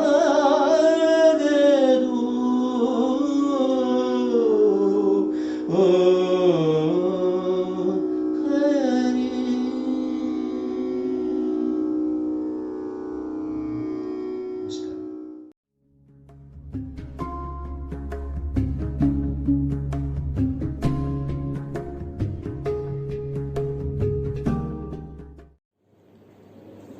ನಮಸ್ಕಾರ. ವೈದ್ಯ ಕಲಾರಂಗದ ಪರವಾಗಿ ತಮ್ಮೆಲ್ಲರಿಗೂ ಈ ಕಾರ್ಯಕ್ರಮಕ್ಕೆ ಸ್ವಾಗತ. ವೈದ್ಯ ಕಲಾರಂಗ ವೈದ್ಯರ ನೈಪುಣ್ಯವನ್ನು, ಕಲಾ ನೈಪುಣ್ಯವನ್ನು ಗುರುತಿಸಿ ಅದನ್ನು ಪ್ರೋತ್ಸಾಹಿಸುವುದಕ್ಕೆ ಒಂದು ವೇದಿಕೆಯಾಗಿದೆ ಸುಮಾರು ವರ್ಷಗಳಿಂದ. ಅದಲ್ಲದೆ ಇಂತಹ ಆರೋಗ್ಯ ಶಿಕ್ಷಣ ಕಾರ್ಯಕ್ರಮಗಳನ್ನು ಮಾಡಿ ತಮ್ಮೆಲ್ಲರಿಗೂ ಆರೋಗ್ಯದ ಬಗ್ಗೆ ಮಾಹಿತಿ ನೀಡಲು ಸದಾ ಪ್ರಯತ್ನಿಸುತ್ತಿರುತ್ತದೆ ಈ ಸಂಸ್ಥೆ. ನಾನು ಈ ತಿಂಗಳು ವೈದ್ಯ ಕಲಾರಂಗ ಯಾವ ಕಾರ್ಯಕ್ರಮ ನೀಡುತ್ತದೆ ಆರೋಗ್ಯದ ಬಗ್ಗೆ ಎಂಬುದಕ್ಕೆ ಒಂದು ಪರಿಚಯ ಕೊಡ್ತೀನಿ. ಈ ತಿಂಗಳು 4 ವಿಡಿಯೋ ಬಾಯಿ ಆರೋಗ್ಯ ಮತ್ತು ಹಲ್ಲಿನ ರಕ್ಷಣೆ ಬಗ್ಗೆ. ಮೊದಲನೇ ವಿಡಿಯೋ ಡಾಕ್ಟರ್ ಸಪ್ನಾ ಅವರು ಆರ್ ವಿ ದಂತ ಮಹಾವಿದ್ಯಾಲಯದಲ್ಲಿ ಪ್ರಾಧ್ಯಾಪಕ ವೃತ್ತಿಯಲ್ಲಿದ್ದಾರೆ. ಅವರು ನಿಮಗೆ ಬಾಯಿಯ ಆರೋಗ್ಯದ ಪ್ರಾಮುಖ್ಯತೆ ಬಗ್ಗೆ ಹೇಳುತ್ತಾರೆ. ಎರಡನೆಯ ವಿಡಿಯೋದಲ್ಲಿ ಅವರೇ ಡಾಕ್ಟರ್ ಸಪ್ನಾ ಅವರೇ ಬಾಯಿಯ ಆರೋಗ್ಯ ಹೇಗೆ ನೋಡಿಕೊಳ್ಳೋದು ಮತ್ತು ದಂತ ವೈದ್ಯರನ್ನು ಏಕೆ ಕಾಣಬೇಕು, ಯಾವಾಗ ಕಾಣಬೇಕು ಎಂದು ಹೇಳ್ತಾರೆ ನಿಮಗೆ. ಮೂರನೇ ವಿಡಿಯೋದಲ್ಲಿ ಡಾಕ್ಟರ್ ಸುಮಾ ಅಂದರೆ ನಾನು ನಾನು ಕೂಡ ಆರ್ವಿ ದಂತ ಮಹಾವಿದ್ಯಾಲಯದಲ್ಲಿ ಡಾಕ್ಟರ್ ಸಪ್ನಾ ಅವರ ಸಹೋದ್ಯೋಗಿಯಾಗಿದ್ದೀನಿ. ನಾನು ನಿಮಗೆ ಹಲ್ಲಿನಲ್ಲಿ ಆಗುವ ಕೆಲವು ತೊಂದರೆಗಳು ಮತ್ತು ಅದರ ಚಿಕಿತ್ಸೆ ಬಗ್ಗೆ ಹೇಳ್ತೇನೆ. ಆಮೇಲೆ 4ನೇ ವಿಡಿಯೋನಲ್ಲಿ ಡಾಕ್ಟರ್ ನಾಗೇಶ್ ನಮ್ಮ ಹಿಂದಿನ ಪ್ರಾಂಶುಪಾಲರಾಗಿದ್ದರು ಆರ್ವಿ ದಂತ ಮಹಾವಿದ್ಯಾಲಯದಲ್ಲಿ. ಅವರು ನಿಮಗೆ ಬಾಯಿಯ ಆರ್ಬುದ ರೋಗದ ಬಗ್ಗೆ, ಕೆಲವು ಕೆಟ್ಟ ಚಟುವಟಿಕೆಗಳ ಬಗ್ಗೆ, ದುರಭ್ಯಾಸಗಳ ಬಗ್ಗೆ ಹೇಳ್ತಾರೆ. ಈ 4 ವಿಡಿಯೋಗಳನ್ನು ನೋಡಿ ಅದರೊಳಗಿರುವ ಮಾಹಿತಿಯನ್ನು ಕೇಳಿ, ಅದರೊಳಗಿರುವ ನ್ಯೂನ್ಯತೆಗಳನ್ನು, ಆರೋಗ್ಯವನ್ನು ಕಾಪಾಡುವ ನ್ಯೂನ್ಯತೆಗಳನ್ನು ಕೇಳಿ ಅದನ್ನು ಉಪಯೋಗಿಸ್ಕೊಳ್ಳಿ. ಧನ್ಯವಾದಗಳು. ಎಲ್ಲರಿಗೂ ನನ್ನ ನಮಸ್ಕಾರ. ನನ್ನ ಹೆಸರು ಡಾಕ್ಟರ್ ಸಪ್ನಾ ಅಂತ. ನಾನು ಬೆಂಗಳೂರಿನ ಆರ್ವಿ ಡೆಂಟಲ್ ಕಾಲೇಜಿನಲ್ಲಿ ಪ್ರಾಧ್ಯಾಪಕ ವೃತ್ತಿಯಲ್ಲಿದ್ದೇನೆ. ಈ ದಿನ ನಾನು ನಿಮ್ಮ ಬಳಿ ಬಾಯಿಯ ಸ್ವಚ್ಛತೆ ಹಾಗೂ ಬಾಯಿಯ ಆರೋಗ್ಯದ ಪ್ರಾಮುಖ್ಯತೆಯ ಬಗ್ಗೆ ಮಾತಾಡೋಕ್ಕೆ ಇಷ್ಟಪಡ್ತೀನಿ. ನೀವೆಲ್ಲರೂ ಈ ಬ್ಯಾಕ್ಟೀರಿಯಾ, ವೈರಸ್ ಅದರ ಬಗ್ಗೆ ಎಲ್ಲ ಕೇಳಿದ್ದೀರಾ. ನಾವು ಈ ಬ್ಯಾಕ್ಟೀರಿಯಾ ಹಾಗೂ ವೈರಸ್ಗಳಿಗೆ ಸೂಕ್ಷ್ಮಾಣುಜೀವಿಗಳು ಅಂತ ಹೇಳ್ತೀವಿ. ಇದು ಎಲ್ಲ ಕಡೆಗೂ ಇದೆ. ಇದು ಲಿವಿಂಗ್ ಥಿಂಗ್ಸ್ ಅಂತ ಹೇಳ್ತೀವಿ ಅಲ್ಲಿ, ಹಾಗೂ ನಾನ್ ಲಿವಿಂಗ್ ಥಿಂಗ್ಸ್ ಎಲ್ಲದರ ಮೇಲೂ ನೀವು ಈ ಬ್ಯಾಕ್ಟೀರಿಯಾಗಳನ್ನ ಕಂಡೇ ಕಾಣ್ತೀರಾ. ನಮ್ಮ ದೇಹದಲ್ಲಿಯೂ ಅನೇಕ ತರಹದ ಬ್ಯಾಕ್ಟೀರಿಯಾಗಳಿದೆ. ಹಾಗೆಯೇ ಬಾಯಿಯಲ್ಲಿಯೂ ಕೂಡ ಅನೇಕ ಥರದ ಬ್ಯಾಕ್ಟೀರಿಯಾಗಳಿವೆ. ನಾವು ಹೇಳ್ತೇವೆ ಬಾಯಿಯಲ್ಲಿ 700ಕ್ಕಿಂತ ಅಧಿಕ ಬಗೆಯ ಬ್ಯಾಕ್ಟೀರಿಯಾಗಳು ಇದೆ. ಇದರಲ್ಲಿ ಕೆಲವೊಂದು ಒಳ್ಳೆಯ ಬ್ಯಾಕ್ಟೀರಿಯಾಗಳು, ಕೆಲವೊಂದು ತೊಂದರೆ ಮಾಡುವಂಥ ಬ್ಯಾಕ್ಟೀರಿಯಾಗಳು, ಎಲ್ಲ ಥರದ ಬ್ಯಾಕ್ಟೀರಿಯಾಗಳು ಇದೆ. ಈಗ ಈ ಬ್ಯಾಕ್ಟೀರಿಯಾಗಳು ನಮ್ಮ ಹಲ್ಲಿನ ಮೇಲೆ ಯಾವ ರೂಪದಲ್ಲಿ ಇದೆ ಅಂತ ಹೇಳ್ತೀನಿ. ಈಗ ನೀವು ಕೆಲವೊಂದ್ಸಲ ನೋಡಿರ್ಬೋದು, ನಿಮ್ಮ ಬಾಯಿಯಲ್ಲಿ ಈ ಬ್ರೌನ್ ಕಲರ್ದು ಅಥವಾ ಕಪ್ಪು ಕಲರ್ದು ನಿಮಗೆ ಕೆಲವೊಂದ್ಸಲ ಹಲ್ಲಿನ ಮೇಲೆ ಕಾಣಿಸುತ್ತೆ. ಅದೆಲ್ಲ ಏನು? ಅದಕ್ಕೆ ನಾವು ಟರ್ಮ್ ಯೂಸ್ ಮಾಡ್ತೀವಿ, ಕ್ಯಾಲ್ಕುಲಸ್ ಅಂತ. ಕೆಲವೊಂದ್ಸಲ ಬಿಳಿ ಪದರದ ಥರನೂ ಇರುತ್ತೆ, ಅದಕ್ಕೆ ನಾವು ಪ್ಲಾಕ್ ಅಂತ ಹೇಳ್ತೀವಿ.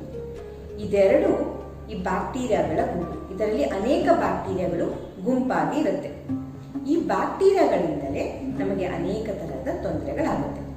ನಾನು ಹೇಳಿದೆ ನಿಮಗೆ ಯಾವಾಗಲೂ ಈ ಬ್ಯಾಕ್ಟೀರಿಯಾಗಳಿರುತ್ತೆ ಅಂತ, ಬಟ್ ಹಾಗೆಯೇ ನಮಗೆ ಯಾವಾಗಲೂ ತೊಂದರೆಗಳಾಗಲ್ಲ. ಯಾವಾಗ ತೊಂದರೆ ಆಗುತ್ತೆ ಅಂದರೆ ಈ ಒಳ್ಳೆಯ ಬ್ಯಾಕ್ಟೀರಿಯಾಗಳ ಸಂಖ್ಯೆ ಕಡಿಮೆ ಆಗಿ ಹಾಗೂ ಕೆಟ್ಟ ಬ್ಯಾಕ್ಟೀರಿಯಾಗಳ ಸಂಖ್ಯೆ ಜಾಸ್ತಿ ಆದಾಗ ನಮಗೆ ತೊಂದರೆ ಆಗುತ್ತೆ. ಸೊ ಈ ಪ್ಲಾಕ್ ಮತ್ತು ಕ್ಯಾಲ್ಕುಲಸ್ಗಳ ಪ್ರಮಾಣ ಜಾಸ್ತಿ ಆದರೆ, ಅದರಲ್ಲಿ ತೊಂದರೆ ಕೊಡುವ ಬ್ಯಾಕ್ಟೀರಿಯಾಗಳ ಸಂಖ್ಯೆ ಜಾಸ್ತಿ ಆದರೆ ಆಗ ನಮಗೆ ಅನೇಕ ತರಹದ ತೊಂದರೆಗಳು ಆಗುತ್ತೆ. ಸೊ ಈಗ ಬಾಯಿಯಲ್ಲಿ ಏನೇನು ತೊಂದರೆಗಳಾಗುತ್ತೆ ಅಂದರೆ, ಮೊದಲನೆಯದು ತುಂಬ ಮುಖ್ಯವಾದದ್ದು ಅಂದರೆ ವಸಡಿನ ರೋಗ. ಯಾವಾಗ ಈ ಪ್ಲಾಕ್ ಸಂಖ್ಯೆ ಜಾಸ್ತಿ ಆಗುತ್ತೆ, ಅದರಲ್ಲಿರುವ ಬ್ಯಾಕ್ಟೀರಿಯಾಗಳ ಸಂಖ್ಯೆ ಜಾಸ್ತಿ ಆಗುತ್ತೆ, ವಸಡಿಗೆ ತೊಂದರೆ ಸ್ಟಾರ್ಟ್ ಆಗುತ್ತೆ. ಅದು ನಿಮಗೆ ಹೇಗೆ ಗೊತ್ತಾಗುತ್ತೆ ಅಂದರೆ, ಮೊದಲಿಗೆ ನಿಮಗೆ ವಸಡಿನಿಂದ ರಕ್ತ ಬರ್ಬೋದು. ಏನಾದ್ರು ಗಟ್ಟಿ ತಿಂದಾಗ ಅಥವಾ ಬ್ರಷ್ ಮಾಡಿದಾಗ ನಿಮಗೆ ರಕ್ತ ಕಾಣಿಸುತ್ತೆ. ನೀವು ಈ ಜಾಹೀರಾತುಗಳೆಲ್ಲ ನೋಡಿರ್ಬೋದು. ಒಂದು ಸೇವನ್ನು ತಿಂದಾಗ ಅದರಲ್ಲಿ ಹಲ್ಲಿನ ಗುರುತಿನ ಜೊತೆಗೆ ರಕ್ತ ಕಾಣಿಸುತ್ತೆ. ಅದೇನು? ನಿಮ್ಮ ವಸಡಿನಿಂದ ರಕ್ತ ಬರ್ತಾ ಇರೋದು. ಯಾಕೆ ಆಗುತ್ತೆ ಅಂದರೆ ವಸಡಿನ ರೋಗದ ಇದು ಒಂದು ಚಿಹ್ನೆ.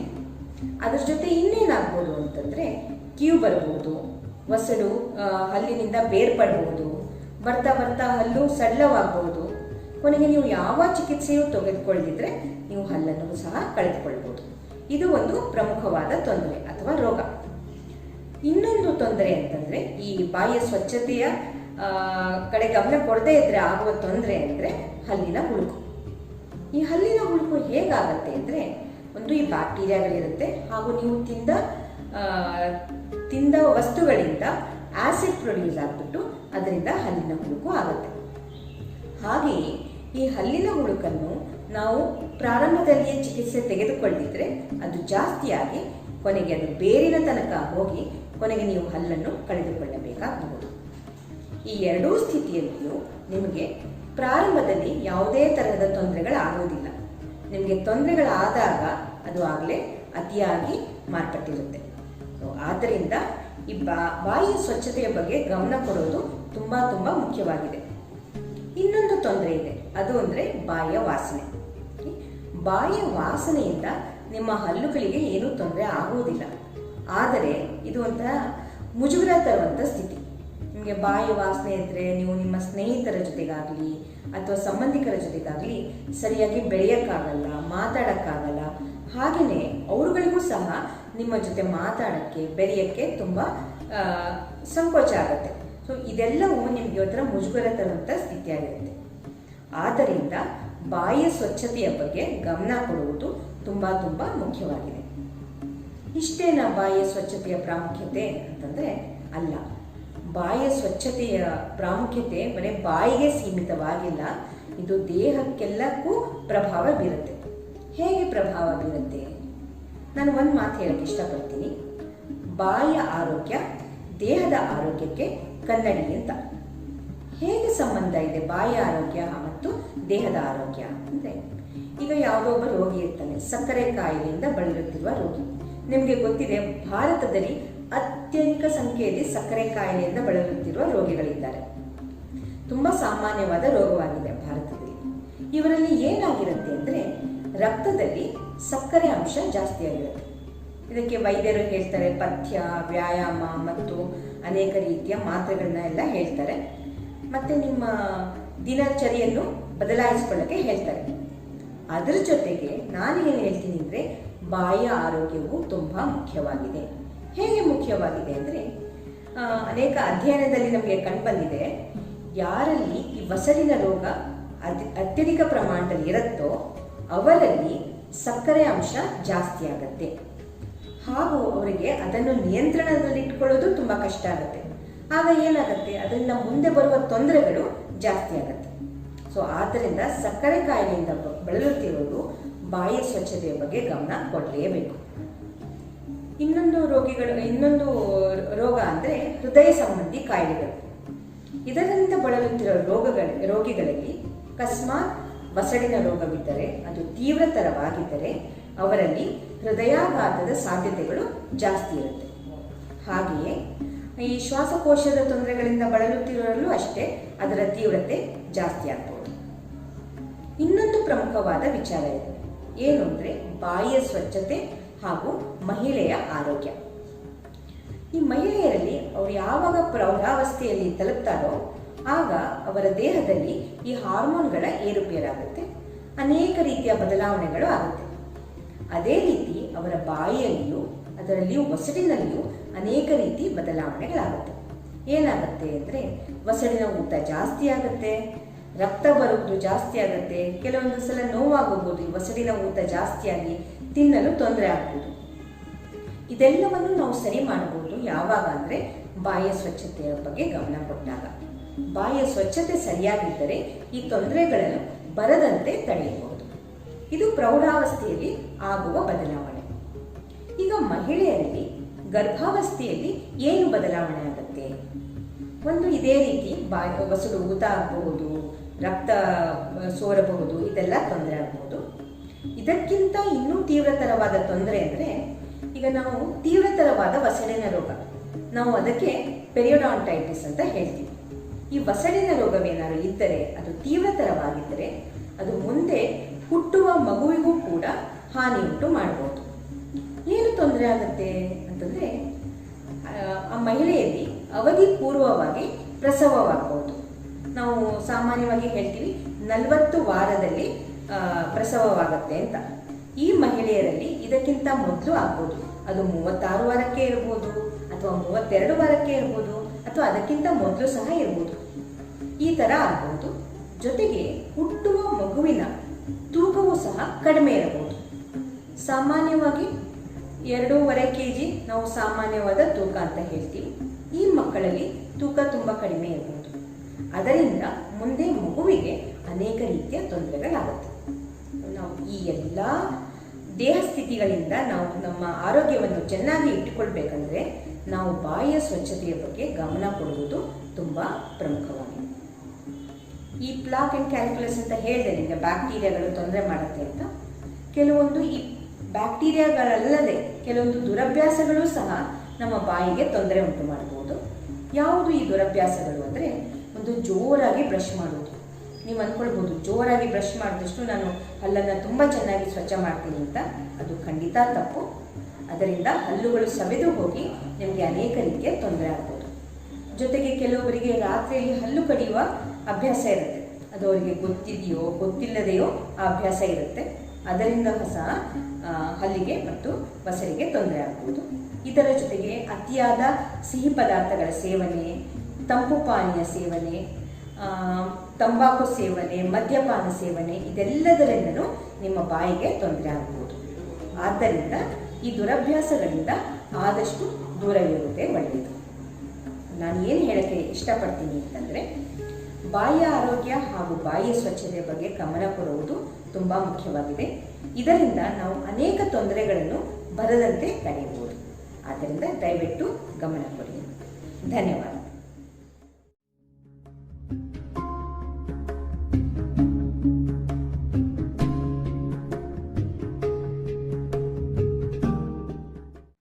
ಎಲ್ಲರಿಗೂ ನಮಸ್ಕಾರ. ಕಾಮನ ಬಿಲ್ಲು ಅರ್ಪಿಸುವ ಜ್ಯೋತಿಷ ಕಾರ್ಯಕ್ರಮಕ್ಕೆ ಸ್ವಾಗತ. ಗುರುಗಳೇ, ತಮಗೂ ಸಹ ಕಾರ್ಯಕ್ರಮಕ್ಕೆ ಸ್ವಾಗತ. ಗುರು ಬ್ರಹ್ಮ ಗುರು ವಿಷ್ಣು ಗುರುದೇವೋ ಮಹೇಶ್ವರ ಗುರು ಸಾಕ್ಷಾತ್ ಪರಬ್ರಹ್ಮ ತಸ್ಮೈ ಶ್ರೀ ಗುರುವೇ ನಮಃ. ಗುರುಗಳೇ, ಈ ವಾರದ ದ್ವಾದಶ ರಾಶಿಯ ಫಲಗಳನ್ನು ತಿಳಿಸಿಕೊಡ್ಬೇಕಾಗಿ ಕೇಳಿಕೊಳ್ತೇನೆ. ವೀಕ್ಷಕರಿಗೆ ನಮಸ್ಕಾರ. ಈ ವಾರದ ವಾರಭವಿಷ್ಯ ನೋಡೋಣ. ಮೊದಲನೇದು ಈ ವಾರದ ಅಕ್ಟೋಬರ್ 3ನೇ ತಾರೀಕಿಂದ ಅಕ್ಟೋಬರ್ 10ನೇ ತಾರೀಕು ತನಕ ಕಾರ್ಯಕ್ರಮ ಇದ್ದು ಒಂದು ವಾರಭವಿಷ್ಯ ಯಾವ ರಾಶಿಯಲ್ಲಿ ನೋಡೋಣ. ಮೊದಲನೇದಾಗಿ ಮೇಷರಾಶಿನ ನಾವು ವಿಶ್ಲೇಷಣೆ ಮಾಡ್ತಾ ಹೋಗೋಣ. ಮೇಷರಾಶಿಯವ್ರಿಗೆ ಏನಾಗುತ್ತೆ ಅಂತ ಹೇಳೋದಕ್ಕೆ ಗುರು ಪ್ರೇರಣೆ ಇದೆ. ಗುರು ಪ್ರೇರಣೆಯಿಂದ ಹೊಸ ಹೊಸ ಕಾರ್ಯಗಳನ್ನು ಪ್ರಾರಂಭಿಸ್ತೀರ. ಹಾಗೆ ಅದರಲ್ಲಿ ಸಫಲತೆಯನ್ನು ಕಾಣ್ತೀರ. ಮನೆಯಲ್ಲಿ ಮಂಗಳ ಕಾರ್ಯಗಳು ಪ್ರಾರಂಭವಾಗುವಂಥ ಸೂಚನೆ ಇವಾಗ ಗೊತ್ತಾಗುತ್ತೆ. ಹತ್ತನೇ ಮನೆಯಲ್ಲಿ ಗುರು ಇರುವ ಮೇಷರಾಶಿಯವರಿಗೆ ವ್ಯಾಪಾರ ವ್ಯವಹಾರಗಳು ಜ್ವರ ಬರುತ್ತೆ. ಹಾಗೆ ದಾನ ಧರ್ಮ ಮತ್ತೆ ಸತ್ಪುರುಷ ಸಹವಾಸಗಳ ಸಮೇತ ಇವಾಗ ಸಿಗುವಂಥ ಅವಕಾಶ ಇದೆ. ಅದನ್ನ ಕಳ್ಕೋಬೇಕು. ಹಾಗೆ ಸರ್ಕಾರ ಉದ್ಯೋಗದಲ್ಲಿ ಯಾರಿರ್ತೀರ ಅವರಿಗೆ ಮೇಲಾಧಿಕಾರಿಯಿಂದ ಪ್ರಶಂಸೆ ಸಿಗುತ್ತೆ. ಉತ್ತಮ ವಾತಾವರಣ ಇರುತ್ತೆ. ಚೆನ್ನಾಗಿರುತ್ತೆ ಮೇಷರಾಶಿಯವರಿಗೆ. ಆದರೆ ಗಣಪತಿಯನ್ನು ಒಂದ್ಸಲ ಅವರು ನೆನಪು ಮಾಡಿಕೊಂಡು ಪ್ರಾರ್ಥನೆ ಮಾಡೋದು ಪ್ರತಿ ದಿವಸ ಮೇಷರಾಶಿ ಒಳ್ಳೆಯದಾಗುತ್ತೆ. ಹಾಗೆ ಮುಂದಿನ ರಾಶಿ ವೃಷಭರಾಶಿ. ವೃಷಭರಾಶಿಗೆ ಈ ವಾರದಲ್ಲಿ ಮನಸ್ಸಿನಲ್ಲಿ ತಳಮಳ ಇರುತ್ತೆ. ದೂರ ಹೆಚ್ಚಾಗಿರುತ್ತೆ. ಅನ್ಕೊಂಡಂಥ ಕೆಲಸಗಳಾಗೋದಿಲ್ಲ. ಹಾಗೆ ಖರ್ಚು ಹೆಚ್ಚಾಗಿರುತ್ತೆ. ಕೆಲವು ಜನರು ಇರ್ತದೆ. ಆದರೆ ಖರ್ಚುಗಳನ್ನ ಹಿತಮಿತವಾಗಿ ಮಾಡಿಕೊಳ್ಳೋದು ಇಲ್ಲದೆ ಅಂತಂದರೆ ಜನ್ಮದಲ್ಲಿ ರಾಹು ಮತ್ತು ಸಪ್ತಮದಲ್ಲಿ ಕೇತು ಇಬ್ಬರು ಇರೋದ್ರಿಂದ ನಿಮ್ಮ ದಾಂಪತ್ಯದಲ್ಲಿ ಸ್ವಲ್ಪ ಬಿರುಕುಂಟಾಗುತ್ತೆ. ಜೋಬನ ಗಂಡ ಹೆಂಡತಿ ಸ್ವಲ್ಪ ಮಾತುಗಳನ್ನ ಯಾವಾಗ ಉಳಿಸಕ್ಕಾಗುತ್ತೆ ಅಂತ ಆದಷ್ಟು ಕಂಟ್ರೋಲ್ ತಗೊಂಡು ನಿಧಾನ ಯೋಚಿಸೋಕ್ಕೆ ಒಳ್ಳೆಯದಾಗುತ್ತೆ. ಯಾಕೆಂದರೆ ಸಪ್ತಮ ಮತ್ತು ಜನ್ಮದಲ್ಲಿ ರಾಹು ಕೇತು ಇರೋದ್ರಿಂದ ಸಾಮಾನ್ಯವಾಗಿ ಜಗಳ ಆಗುತ್ತೆ. ಅದಕ್ಕೆ ಅವಕಾಶ ಕೊಡೋದು. ಹಾಗೆ ಅರ್ಧದಲ್ಲೇ ನಾನು ಕೆಲಸ ನಿಂತಿದ್ದು ಕೂಡ ರಾಹು ಕೇತು ಕೂಡ ಪ್ರಾರಂಭ ಆಗುತ್ತೆ. ಪ್ರಾರಂಭಕ್ಕೆ ಪುನಃ ಪ್ರಾರಂಭ ಮಾಡೋದು ಒಳ್ಳೆಯದಾಗುತ್ತೆ. ಮತ್ತು ಹಣದ ವ್ಯವಹಾರಗಳು ನಿಮಗೆ ವೃಷಭ ರಾಶಿಯವರಿಗೆ ಇವಾಗ ಸಾಧಾರಣ ಇರುತ್ತೆ. ಮುಂಚೆ ಹೇಳಿದಂಗೆ ಖರ್ಚುಗಳನ್ನು ಹಿತಮಿತ ಖರ್ಚು. ಅವರು ದೇವಿ ಖಡ್ಗ ಮಾನಸ್ತೋತ್ರವನ್ನು ವೃಷಭ ರಾಶಿಯವರು ಇವಾಗ ಪಠನೆ ಮಾಡ್ತಾರೆ. ಒಳ್ಳೆಯದಾಗುತ್ತೆ. ಮುಂದಿದ್ದು ಮಿಥುನ ರಾಶಿ. ಮಿಥುನ ರಾಶಿ ಯಾರೇ ಹೋಟೆಲ್ ಉದ್ಯಮಗಳು ಇಟ್ಟಿರ್ತಾರೆ, ಆಹಾರ ಪದಾರ್ಥಗಳನ್ನು ಮಾಡ್ತಾರೆ, ಗಾಡಿ ನಿರ್ಮಾಣ ಯಾರಿರ್ತಾರೆ ಅವ್ರಿಗೆ ಒಳ್ಳೆಯ ಲಾಭ ಇರುತ್ತೆ ಮಿಥುನ ರಾಶಿಯವರಿಗೆ. ಮತ್ತೆ ಗುರುವಿನಿಂದ ಹಣದ ಪ್ರಗತಿ ಇರುತ್ತೆ. ಅಷ್ಟೊಂದರ ಶನಿಗಳಿಂದ ಮನಸ್ಸಿನಲ್ಲಿ ಕ್ಲೇಶ ದ್ವೇಷ ಇರುತ್ತೆ. ಜೋಪಾನ ಮಾತುಕತೆ ಆಡುವಾಗ ಅದನ್ನ ಹೊರಗೆ ಹಾಕಬೇಕು. ಯಾಕೆಂದರೆ ಶನಿ ಸ್ವಲ್ಪ ತೊಂದರೆ ಕೊಡ್ತದೆ. ಹಾಗೆ ದೇಹದಲ್ಲಿ ವಾಯುವಿನ ಪ್ರಭಾವ ಹೆಚ್ಚಾಗಿರುತ್ತೆ. ವಾಯು ಸಂಬಂಧ ಕಾಯಿಲೆಗಳು ಕಾಣುತ್ತೆ. ಅದಕ್ಕೆ ಡಾಕ್ಟರ್ ಹೋಗಬೇಕಾಗುತ್ತೆ. ಅದಕ್ಕೆ ಔಷಧಿಗಳನ್ನು ತಗೊಂಡ್ರೆ ಒಳ್ಳೆಯದಾಗುತ್ತೆ. ಯಾವುದೇ ಕಾರಣಕ್ಕೆ ಯಾರು ಜೂಜು ಅಥವಾ ಪಂಥ ಬೆಟ್ಟಿಂಗ್ ಕಟ್ಟ ಮಾಡ್ತಾರೆ ದಯವಿಟ್ಟು ಹೋಗಿ. ಏನಾದರೂ ಕಟ್ಟಿದ್ರೆ ಮನೆಯಲ್ಲಿ ಬರಬೇಕು ಹೋಗುತ್ತೆ. ಅಥವಾ ಪಂಥ ಜೂಜು ಆಗಿ ಯಾವುದು ಕೂಡ ಹತ್ತಿರ ಹೋಗಿ ಯಾರೋ ಮಿಥುನ ರಾಶಿ ಆಗ ಹೋದಾಗ ನಿಮ್ಮ ಜೀವನದಲ್ಲಿ ಬೇರೆ ಬೇರೆಗಳಾಗುತ್ತೆ. ಜೀವನ ಇಲ್ಲಿ ಹೊರಟೋಗುತ್ತೆ. ಮತ್ತೆ ಸ್ವಾಭಾವಿಕವಾಗಿ ನಿಮ್ಮ ಜೀವನ ಜೀವನ ಶೈಲಿ ಮಾಡಬೇಕಾದ್ರೆ ಕಷ್ಟ ಆಗುತ್ತೆ. ಅದರಿಂದ ಈ ಸಲ ಆದಷ್ಟೇ ಜೂಜೆ ಆಗಲಿ, ಹುಡುಗಾಟಿಗೆ ಆಗಲಿ, ಬೆಟ್ಟಿಗೆ ಆಗಲಿ ಮಿಥುನರಾಶಿ ಮಾಡಿ. ಹಾಗೆ ಮುಂದಿನ ರಾಶಿ ಕರ್ಕಾಟಕ ರಾಶಿ. ಕರ್ಕಾಟಕ ರಾಶಿ ಏನಾಗ್ತದೆ, ಇವಾಗ ಕರ್ಕಾಟಕ ರಾಶಿ ಬರುತ್ತೆ, ಶೀತ ಸಂಬಂಧವಂತ ಕಾಯಿಲೆ ಬರುತ್ತೆ, ತಲೆನೋವು ಬರುತ್ತೆ, ಕಿವಿ ನೋವು ಬರುತ್ತೆ. ಹಾಗೆ ವೈಯಕ್ತಿಕ ಕಾರ್ಯಗಳೇನಿರುತ್ತೆ, ನಿಮ್ಮ ಸ್ವಂತ ಕೆಲಸಗಳು ಮಾಡುವಂಥದ್ದು ಉದಾಸೀನ ಆಗುತ್ತೆ. ಬೇಗ ಕೆಲಸ ಮುಗಿಸ್ಕೊಂಡ್ರೆ ಒಳ್ಳೆಯದು. ಕರ್ಕಾಟಕ ರಾಶಿ ನಿಧಾನ ಮಾಡ್ತಾರೆ, ಉದಾಸೀನ ಮಾಡ್ತಾರೆ, ಖಂಡಿತ ಕೆಲಸ ಆಗೋದಿಲ್ಲ. ಹಣಕಾಸಿನ ತೊಂದರೆ ಇಲ್ಲ, ಹಣಕಾಸಿನ ವ್ಯವಹಾರ ಇರುತ್ತೆ, ಆದರೆ ಕೆಲಸಗಳಾಗೋದಿಲ್ಲ. ಬೇಜಾರನ್ನು ತೋರಿಸ್ಬಾರ್ದು. ಹಾಗೆ ವಾಹನಗಳನ್ನು ಬದಲಾಯಿಸೋದ್ರಿಂದ ಇವಾಗ ಆಗುತ್ತೆ. ಏನು ಮನಸ್ಸು ಮಾಡಿರ್ತೀರ ಆ ರೀತಿ ಹೊಸ ವಾಹನ ತಗೊಳ್ಳೋದು, ಬದಲಾಯಿಸೋದು ಈ ರೀತಿ ಆಗುತ್ತೆ.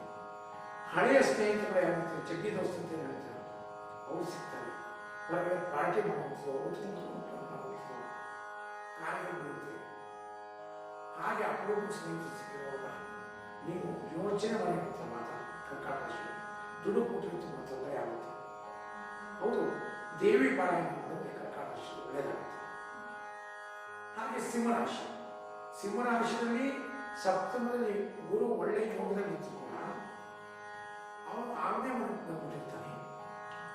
ಅದರಲ್ಲಿ ಕೊಂಚ ನಿರಾಳತೆಯನ್ನು ಒದಗಿಸ್ತಾನೆ.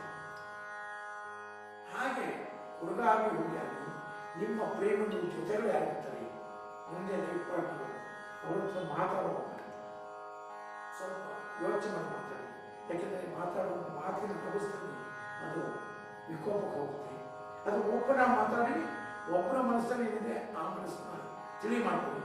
ಅವಾಗ ನಿಮ್ಮ ಪ್ರೇಮ ಉಳಿಯುತ್ತೆ. ಈ ವಾರ ಹಣವನ್ನು ಧಾರಾಳವಾಗಿ ಖರ್ಚು ಮಾಡಿ ಹುಮ್ಮಸ್ಸನ್ನು ಖರ್ಚು ಮಾಡ್ತೀನಿ ಅಂತಂದರೆ ಕಷ್ಟ ಆಗುತ್ತೆ. ಹುಚ್ಚದಲ್ಲಿ ಸಾಲ ಮಾಡುವಂಥ ಭೀತಿ ಇರುತ್ತೆ. ಯಾಕೆ ಸಿಂಹರಾಶಿ ಹುಚ್ಚು ಸಾಲ ಮಾಡಿ ಮತ್ತೆ ಮುಕ್ತವಾಗಿ ಬಾಯಿಬಿಟ್ಟು ಓಪನ್ ಆಗಿ ಮಾತಾಡಿ, ಒಳ್ಳೆಯದಾಗುತ್ತೆ. ಹಾಗೆ ನಿಮ್ಮ ಅನುಭವ ಏನಿರುತ್ತೆ ಅದು ಸಹಾಯ ಆಗುತ್ತೆ. ಅನುಭವವನ್ನು ನೆನಪು ಮಾಡಿಕೊಂಡು ನಿಮ್ಮ ಬುದ್ಧಿಯಿಂದ ನೀವು ಸಿಂಹರಾಶಿ ಪ್ರದರ್ಶನ ಮಾಡಿ ಒಳ್ಳೆಯದಾಗುತ್ತೆ. ಹಾಗೆ ಪಿತ್ತ ಸಂಬಂಧವಂಥ ಕಾಯಿಲೆಗಳು ಸಿಂಹರಾಶಿಯಲ್ಲಿ ಬರುತ್ತೆ. ಅವರು ಆದಿತ್ಯ ಉದಯವನ್ನು ಪಠನೆ ಮಾಡಬೇಕು. ಬೆಳಗ್ಗೆ ಮತ್ತು ವಾರ ಪೂರ್ಣ ಆದಿತ್ಯ ಉದಯ ಪಠನೆ ಮಾಡಿದ್ರೆ ಸಿಂಹರಾಶಿಯವರಿಗೆ ತುಂಬ ಒಳ್ಳೆಯದಾಗುತ್ತೆ. ಹಾಗೆ ಮುಂದಿನ ಕನ್ಯಾ ರಾಶಿ. ಕನ್ಯಾ ರಾಶಿಯಲ್ಲಿ ಪಂಚಮದ ಶನಿ ಇರ್ತಾನೆ. ಅಣ್ಣ ತಮ್ಮನಿಗೆ ಬಿಡಿಸಾಗಬಹುದು, ಇಲ್ಲ ಆಸ್ತಿ ವಿಚಾರ ಜಗಳ ಆಗ್ಬೋದು. ಆದರೆ ಮಾತಾಡುವಾಗ ಸ್ವಲ್ಪ ಸಂಬಂಧ ಇದೆ, ಇದು ಬಿಟ್ಟು ಹೋಗುವ ಸಂಬಂಧ ಅಲ್ಲ ಅಂತ ಗೊತ್ತಿದ್ದಲ್ಲಿ ಮಾತುಕತೆ ಹೇಳಿದ್ರೆ ಒಳ್ಳೆಯದು. ಇಲ್ಲದೇ ಇದ್ರೆ ಘರ್ಷಣೆ ಆಗುತ್ತೆ. ಉಪಾಯದಿಂದ ಯಾವುದೇ ವಿಷಯ ಇತ್ತು ಕೂತು ಮಾತಾಡಿ ಅಂತ ಗೊತ್ತಿಲ್ಲ. ಪರಿಹಾರ ಸಂಬಂಧ ಮುಗಿಯುತ್ತೆ, ವ್ಯವಹಾರ ಮುಗಿದರೆ ಮೂರನೇ ಕಾಲ ಬರುತ್ತೆ.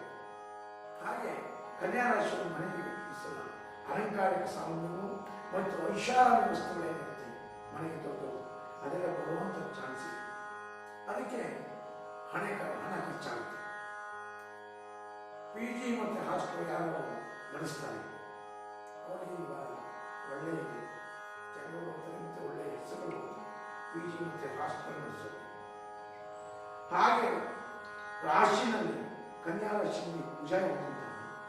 ಕೈಕಾಲುಗಳಿಗೆ ಪೆಟ್ಟಾಗಿ ರಕ್ತ ಬರುವಂಥದ್ದು, ಓಡಾಡುವ ಜೋಪಾನ, ಯಾವುದೇ ವಸ್ತುವನ್ನು ನೋಡ್ಕೊಂಡ್ರೆ ಕುಯ್ದು ಬರುತ್ತೆ, ಇಲ್ಲ ರಕ್ತ ಬಂದೇ ಬರುತ್ತೆ ಕುಜಾಯಿ. ಅದರಿಂದ ಆದಷ್ಟು ನೋಡಿಕೊಂಡು ಕನ್ಯಾ ರಾಶಿಯವರು ಆಗುತ್ತೆ.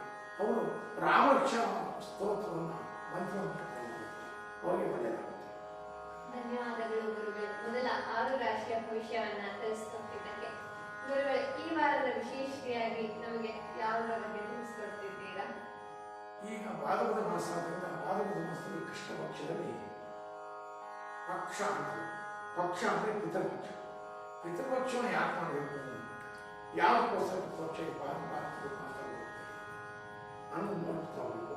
ಪಿತೃಪಕ್ಷವನ್ನು ತಂದೆ ಇಲ್ಲದೆ ಯಾವ ಶಾತಕನಾದರೂ ಮಾಡ್ತಾನೆ ಅವ್ರಿಗೆ ಮಾಡುವಂಥದ್ದು ವಿಶೇಷವಾಗ್ತದೆ. ಕೆಲವರು ಪಕ್ಷವನ್ನು ಮಾಡ್ತೀವಿ, ಶ್ರಾದ್ದ ಮಾಡ್ತೀವಿ. ಆದರೆ ತಂದೆ ಮತ್ತು ತಾಯಿ ಶ್ರಾದ್ದವನ್ನು ಮಾಡಿದ ಮೇಲೆ ಅವರಿಗೆ ಅಧಿಕಾರ ಸಿಗುತ್ತೆ ಪಕ್ಷ ಮಾಡೋದು. ಪಕ್ಷದಲ್ಲೇನೆಂದರೆ ಈಗ ಭಾರತದ ಮಾಸದ ಹುಣ್ಣಿಮೆ ಹಿಂದಿನ ಚತುರ್ದಶಿ ಇರುತ್ತೆ. ಅವತ್ತು ಅನಂತ ವ್ರತ ಬರುತ್ತೆ. ಅನಂತ ಯಾರಂದರೆ ಸಾಕ್ಷಾತ್ ಕೃಷ್ಣನೇ. ವಿಷ್ಣುನೇ ಎಲ್ಲರೂ ನಾವು ಹೇಳ್ತಾನೆ ಕಥೆಗಳಿಗೆ.